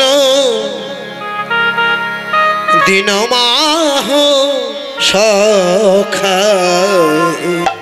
কালিয় দমন দিন মাহ সখা, কালিয় দমন দিন মাহ সখা, কালিয় দমন দিন মাহ সখা, কালিয় দমন দিন মাহ সখা। কালিন্দি কুলে বেখলু স্থির, কালিন্দি কুলে কদম্ব কি ছাব, কালিয় দমন দিন মাহ সখা, কালিয় দমন দিন মাহ সখা। আরে সুবল শোন, যেদিন কালীনাগকে দমন করেছিলাম তুই বলেছিস না রমণী, সেই দিন আমি দেখেছি, সেই দিনই আমি দেখেছি, সেই দিন আমি দেখেছি, সেদিনই আমি দেখেছি, সাপের মাথায় নেচেছি, সেই দিন আমি দেখেছি, সাপের মাথায় নেচেছি, সেদিন আমি দেখেছি, সাপের মাথায় নেচেছি, সেদিন আমি দেখি। সখা কালিয় দমন দিন মাহ সখা, কালিয় দমন দিন মাহ সখা। যেদিন কালীনাগকে দমন করেছিলাম, কালীয় দমনের দিন মা, সেই দিন কি হয়েছে শোন। আমি সাপের মাথায় নৃত্য করেছিলাম, আর সুন্দর সুন্দর রমণীরা আমাকে ঘিরে ঘিরে সবাই ওই ওই যমুনার কূলে এসে দেখছেন। কত শত ব্রজ নব বালা সখা, কত শত নব ব্রজবালা সখা, কত শত নব ব্রজবালা সখা। বেখলু জনুশ্রী বিজয়ীর মালা পেখলো জনশ্রীর বিজুরি কমাল পেখলো জনশ্রীর বিজুরি কমাল কালে অদমন দিন মাঘ সখা কালে অদমন দিন মাঘ সখা কত শত ব্রজবালা যেন বিদ্যুতের মালা বিদ্যুতের মালা বিদ্যুতের মালা আর বিদ্যুতের মালা দেখি আমি উতলা বিদ্যুতের মালা দেখে আমি উতলা বিদ্যুতের মালা দেখে আমি হই উতলা বিদ্যুতের মালা সখা কালিয় দমন দিন মাঘ সখা কালিয় দমন দিন মাঘ সখা মায়েরা বৃন্দাবনে যেতে গেলে ভগবান কৃষ্ণের কৃপা পেতে গেলে বা রাধার কৃপা যদি আগে পেতে চাই তাহলে 100টা ব্রজ গোপীর আগে কৃপা চাই 100টা গোপীর কৃপা পেলে তবে ওই 8টা সখীর কৃপা হয়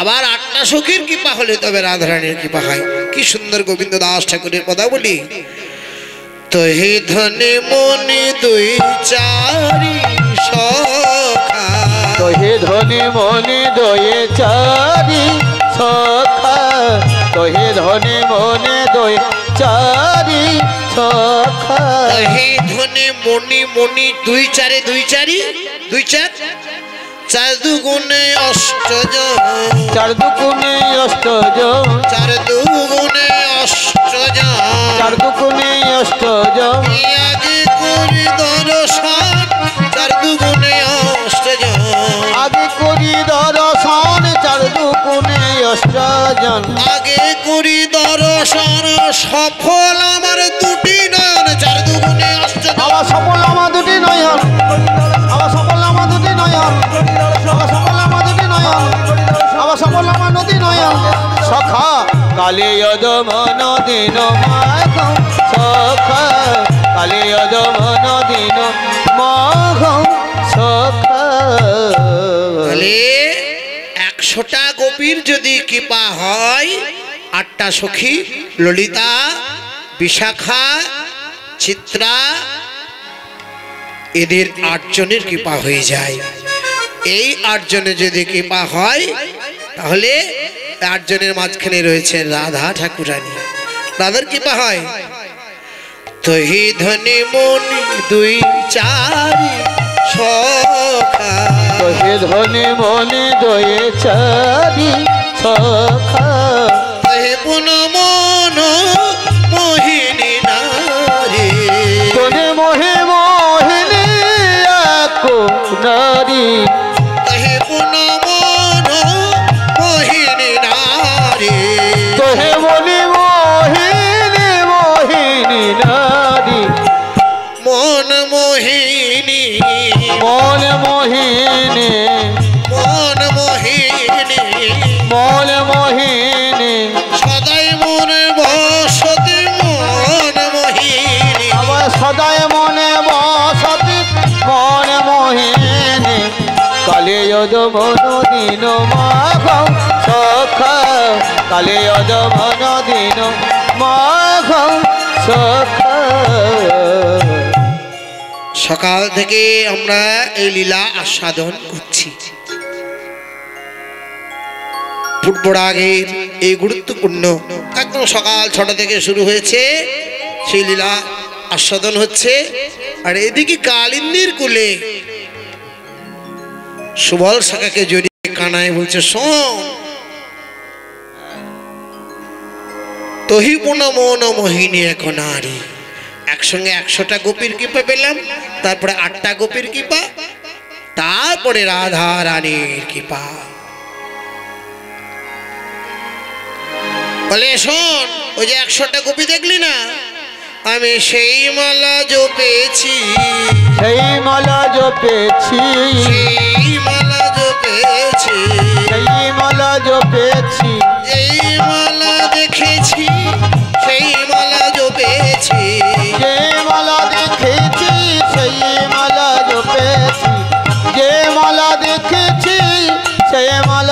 জপেছি।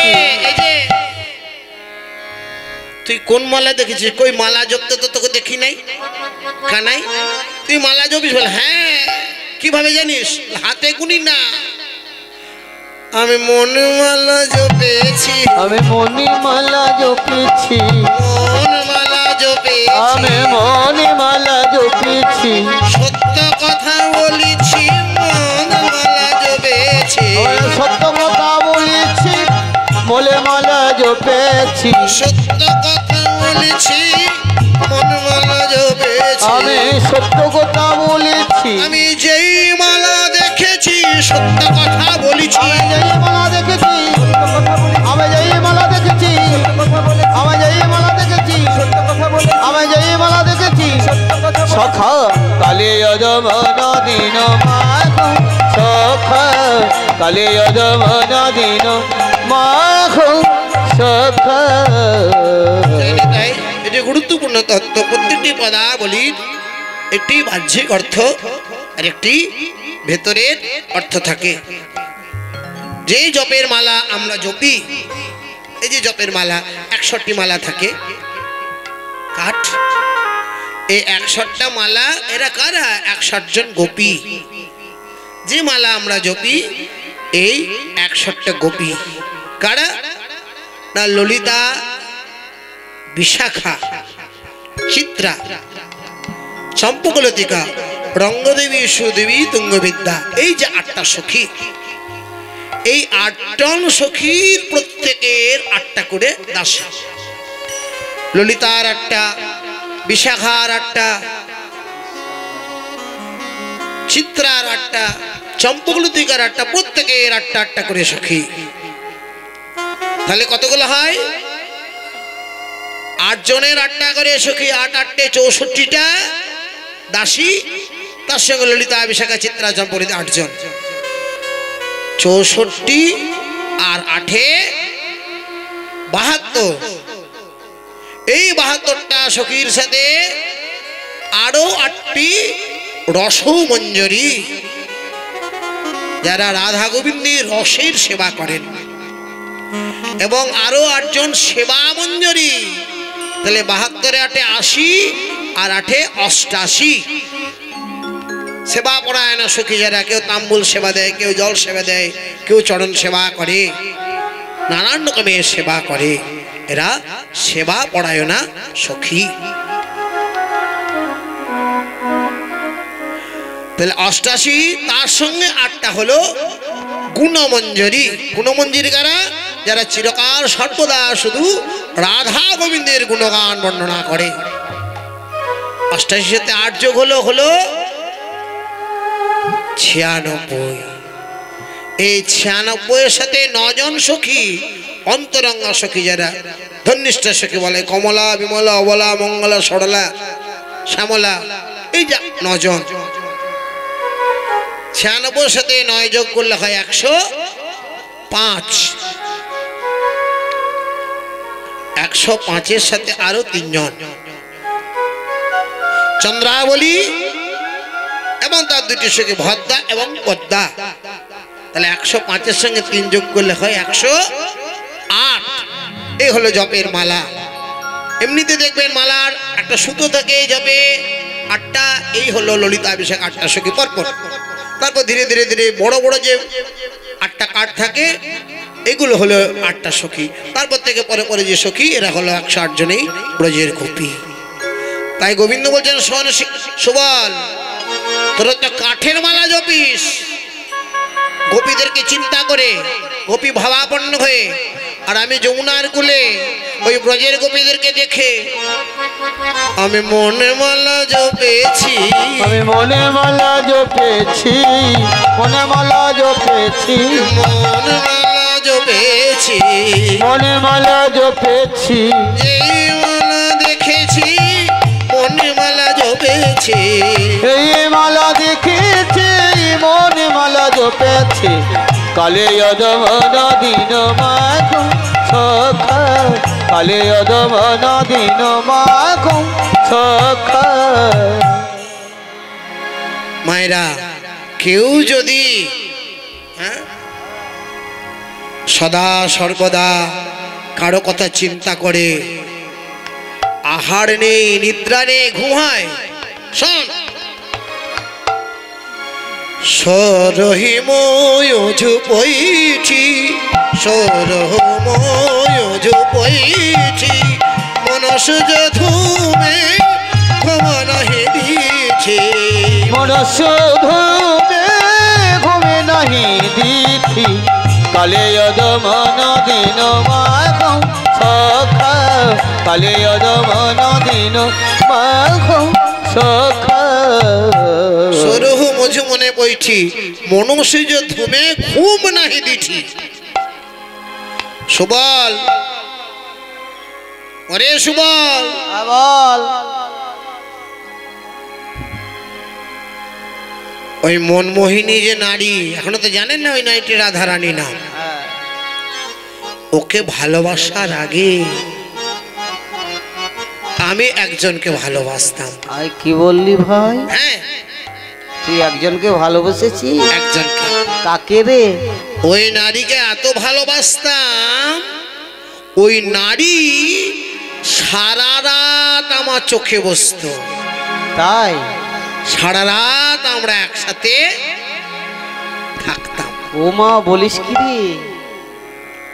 কিন্তু যেদিন থেকে ওই মনমোহিনী নারীকে ভালোবাসলাম, মায়েরা, মানে কি, রাধাকে ভালোবাসার আগে পর্যন্তই নারীটা ছিল, কিন্তু রাধাকে যেদিন থেকে ভালোবাসলাম কি হলো, ওই নারী আর আমার কাছে আসে না। মানে নয়নের নিদ্রা নাই, নয়নের নিদ্রা নাই, নয়নের নিদ্রা নাই, নয়নের নিদ্রা নাই, ওরে আমার সুবল ভাই, নয়নের নিদ্রা নাই। ওরে আমার সুবল ভাই, সত্য কথা বলছি তাই, ওরে আমার সুবল ভাই, সত্য কথা বলছি ভাই, সত্য কথা বলছি তাই, আমার সত্য কথা বলছি তাই, আমার সত্য কথা বলছি তাই।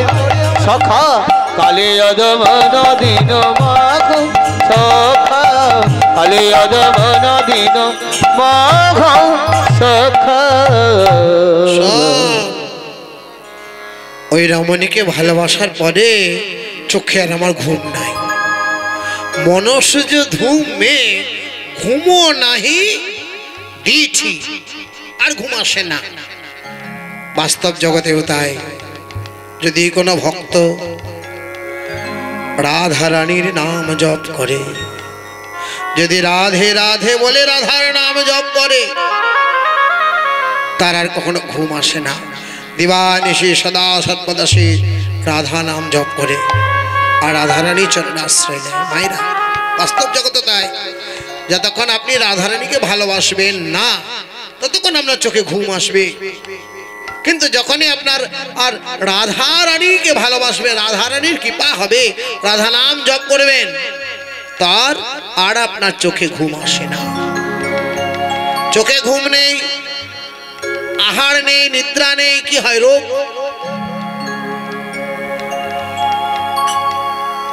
আর ঘুম নিদ্রা না হলে হয়ে যায় একটা ব্যাধি, অনুক্ষণতানিক সমাধি, অনুক্ষণতানি সমাধি,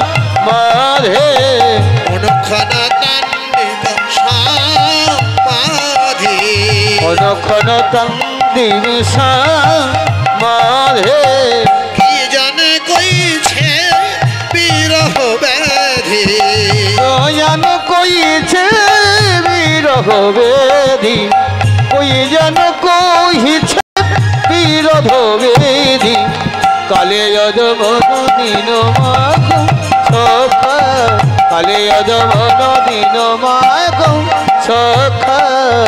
মায়েরা, কোন ছেলের যদি খাওয়া দাওয়া হচ্ছে না, আহার নেই, নিদ্রাও নেই, ঘুমও নেই, খাওয়া নেই, কি হয়? অ্যানিমিয়া, যাকে বলে রক্তাল্পতা। খাওয়া দাওয়া না হলে, ঘুম না হলে তো রোগ হবে, অ্যানিমিয়া, রক্ত কমে যাবে শরীরে। এখানেও ঠিক তাই। প্রাণ গোবিন্দ এই রমণীর কথা চিন্তা করতে করতে এক মনে চেয়ে আছে, সব সময় করে তার কথা চিন্তা করছে। আহার নেই, নিদ্রাও নেই, খোঁজ নেই কইছে বীর হবে দি রোগ হয়েছে রোগ। আমাদের হয় অ্যানিমিয়া আর গোবিন্দের কি ব্যাধি। তো ব্যাধিটা কেমন ব্যাধি? ভক্ত যদি কোনো রাধাকে ভালোবাসে, রাধাকে ডাকে, রাধা নাম জপ করে, তারও যে ব্যাধি হয়। সে কিসের ব্যাধি? হয়েছে ব্যাধি, হয়েছে ব্যাধি, হয়েছে ব্যাধি, ধারা বহে নিরবধি, হয়েছে ব্যাধি, ধারা বহে নিরবধি, হয়েছে ব্যাধি। ধারা বহে মানে চোখের জলে ভাসতে থাকে। যখনই রাধে রাধে বলতে বলতে চোখের জলে ভেসে যায়, এটি ভক্তের লক্ষণ। সদা সর্বদাই নয়নের জলে ভাসে। তাই মহাজন বলছেন হয়েছে ব্যাধি, হয়েছে ব্যাধি, হয়েছে ব্যাধি, হয়েছে ব্যাধি, ধারাময় নিরবধি, হয়েছে ব্যাধি, ধারা বহে নিরবধি। সত্য কথা বলেছি, ধারাময় নিরবধি। সত্য কথা বলেছি, আবার সত্য কথা বলেছি, আবার সত্য কথা বলেছি, আবার সত্য কথা বলেছি। হয়েছে ব্যাধি, কালে অদমন দিন মাঘ সখা, কালে অদমন দিন মাঘ সখা। যদি কেউ রাধা নাম জপ করে, সারা নিশি দিবারাত্র সদা সর্বদা রাধে রাধে রাধা নাম মালা জপে, কি হয় তার? পদকর্তা বলছেন নাম জপ করতে করতে করতে তার আস্তে আস্তে দিনে দিনে ক্ষীণ ভেল দেহা, দিনে দিনে ক্ষীণ ভেলো দেহা, দিনে দিনে ক্ষীণ ভেলো দেহা। কারণ আহার নেই, নিদ্রা নেই, অ্যানিমিয়া রোগ হয়েছে। যদি রোগ হয়ে যায়, রোগের ফলে কি হয়? রক্ত কমতে কমতে তার ক্ষীণ হয়ে যায় শরীর, একদম দুর্বল। বলে এই রোগ হয়েছে রে, শরীর দুর্বল হয়ে গেছে, ক্ষীণ হয়ে গেছে শরীর, একদম একদম একদম ক্ষীণ। তাই পদকর্তা বলছেন যারা রাধা নাম জপ করে সদা সর্বদাই নয়নের জলে ভাসে, আহার নিদ্রা ত্যাগ করে দেয়, এমনকি শুধু রাধা নাম রাধা নাম রাধা নাম। এত সুন্দর পদাবলী লিখেছেন। তার আসল বাড়ি হলো ভগবান গোলার কাছে। সেই ভগবান গোলায় তার জন্ম, কিন্তু তার যখন পিতৃবিয়োগ হয়ে যায়, বাবার মৃত্যুর পরে তিনি মাতুলালয়ে চলে যান। তার মাতুলালয় হলো শ্রীখণ্ড। রঘুনন্দনের বংশধর তিনি নরহরি সরকারের কাছে দীক্ষা নিয়ে তিনি এত সুন্দর সুন্দর পদাবলী লিখেছেন। তার জীবনের প্রথম পদাবলী ভজ হরি মানসী নন্দে নন্দন অভয় চরণারবিন্দরে। দ্বিতীয় পদাবলী তিনি লিখেছিলেন শারদচন্দ্র পবনবন্ধ। তৃতীয় পদাবলী বৈষ্ণব সাহিত্য থেকে জানা যায় অরুণিত চরণে রণিত রণি মঞ্জির। আর এই চতুর্থ বিখ্যাত পদাবলী কালীয় দমনে দিনমাহ। তাই সারা জীবন যারা রাধা রাধা নাম জপ করে, তাই পদকর্তা বলেছেন দিনে দিনে ক্ষীণ ভেল দেহা, দিনে দিনে ক্ষীণ ভেলো দেহা, দিনে দিনে ক্ষীণ ভেলো দেহা। গোবিন্দ দাস কই ওই ছনলেহা, আরে গোবিন্দ দাসে কই ওই ছনলেহা, গোবিন্দ দাসে কই ওই ছনলেহা। কালিয় দমন দিন মাঘ সখা, কালিয় দমন দিন মাঘ সখা। দিনে দিনে ক্ষীণ ভেল দেহা, প্রথমেতে হবে ক্ষয়, প্রথমেতে হবে প্রথমেতে হবে ক্ষয়, প্রথমেতে হবে তার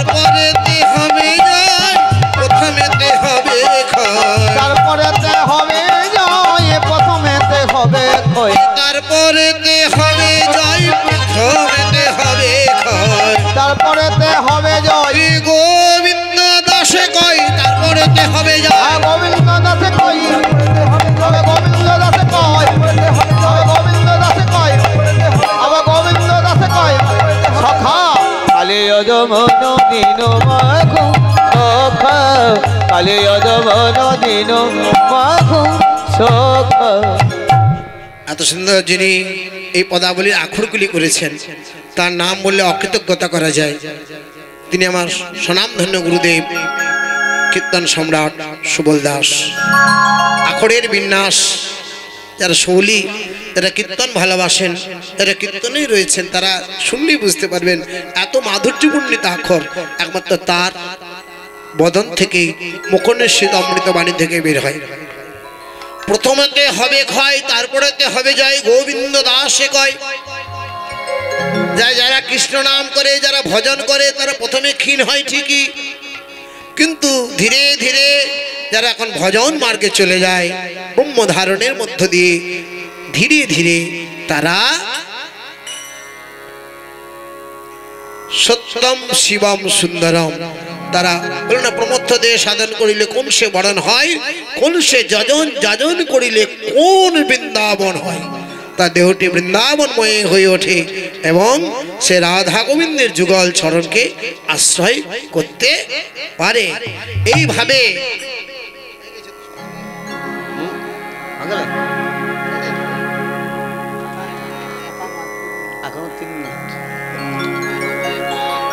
এইভাবে নিত্যধামে রাধা গোবিন্দের যুগল চরণকে আশ্রয় করে তারা রাধা গোবিন্দের চরণকে আশ্রয় করতে পারে। সুবলকে জড়িয়ে ধরে মরম সখা সুবল, মরম সখা সুবলকে জড়িয়ে ধরে প্রাণ গোবিন্দের কথাগুলি বলছেন। সুবলের ইতিহাস আমরা জানি, জগতের অনেক সখা রয়েছেন, প্রিয় সখা, নরম সখা, মরম সখা। সবার তো সব জিনিসের অধিকার নেই, কারণ সুবলকে মরম সখা বলা হয় তার কারণ রয়েছে।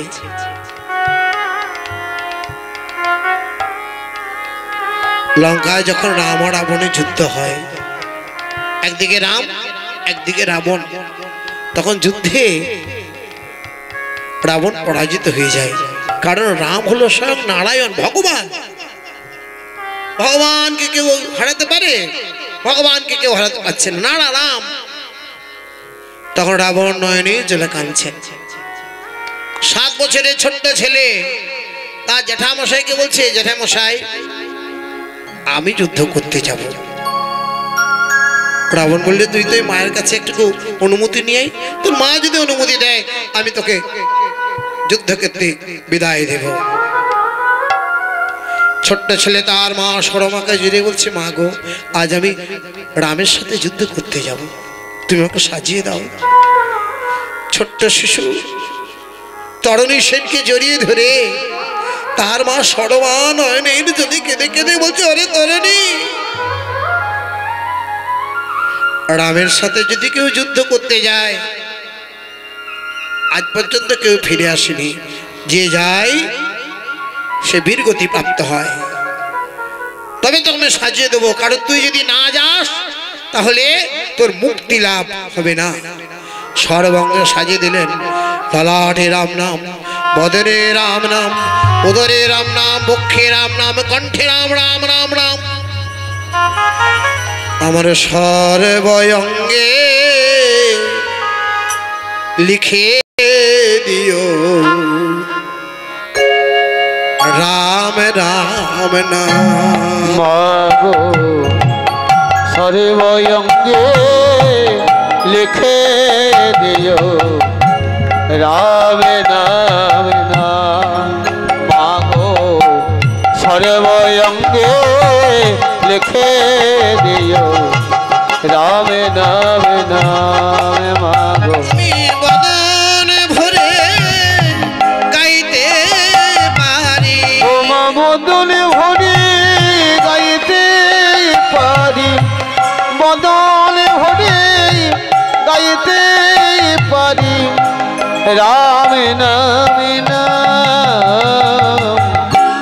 সর্বঙ্গে লিখে দিও রামে নামে নামে মাগো সর্বঙ্গে লিখে দিও রামে নামে নাম। রথের মধ্যে চাপিয়ে তরুণ সেন চললেন যুদ্ধক্ষেত্রে। ষড়মাছারকে বলল তরুণী মা, নয়নের জলে মা মা বলতে বলতে চলে গেলেন। রামচন্দ্র বললেন বিভীষণ আমি কেমন করে ওকে বধ করি? ও সর্বাঙ্গে রাম রাম রাম রাম রাম রাম রাম, এমনকি বদনের মধ্যেও রাম নাম। বিভীষণ কাঁদতে কাঁদতে সরমার কাছ থেকে তরুণী সেনের মৃত্যু ভান্ডা নিয়ে গিয়ে রামের হাতে দিলেন। বিষ্ণু হস্তে বিষ্ণুবাণে নিক্ষেপ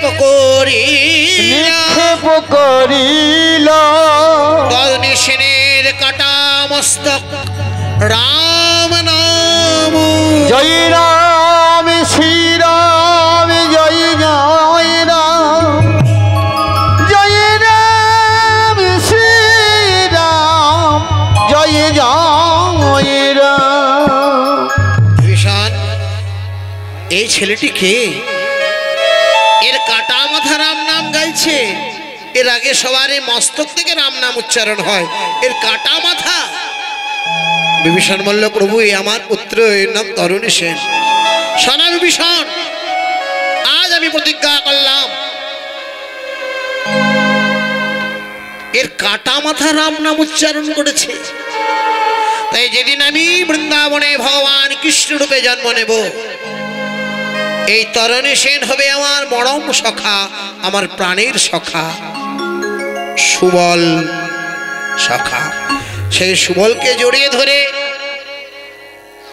আজকে কানাই বলছে শোন ওই রমণীকে দেখেছি, আমার সময় অতিক্রান্ত, লীলা এইখানে এইখানে রইল এইখানে রইল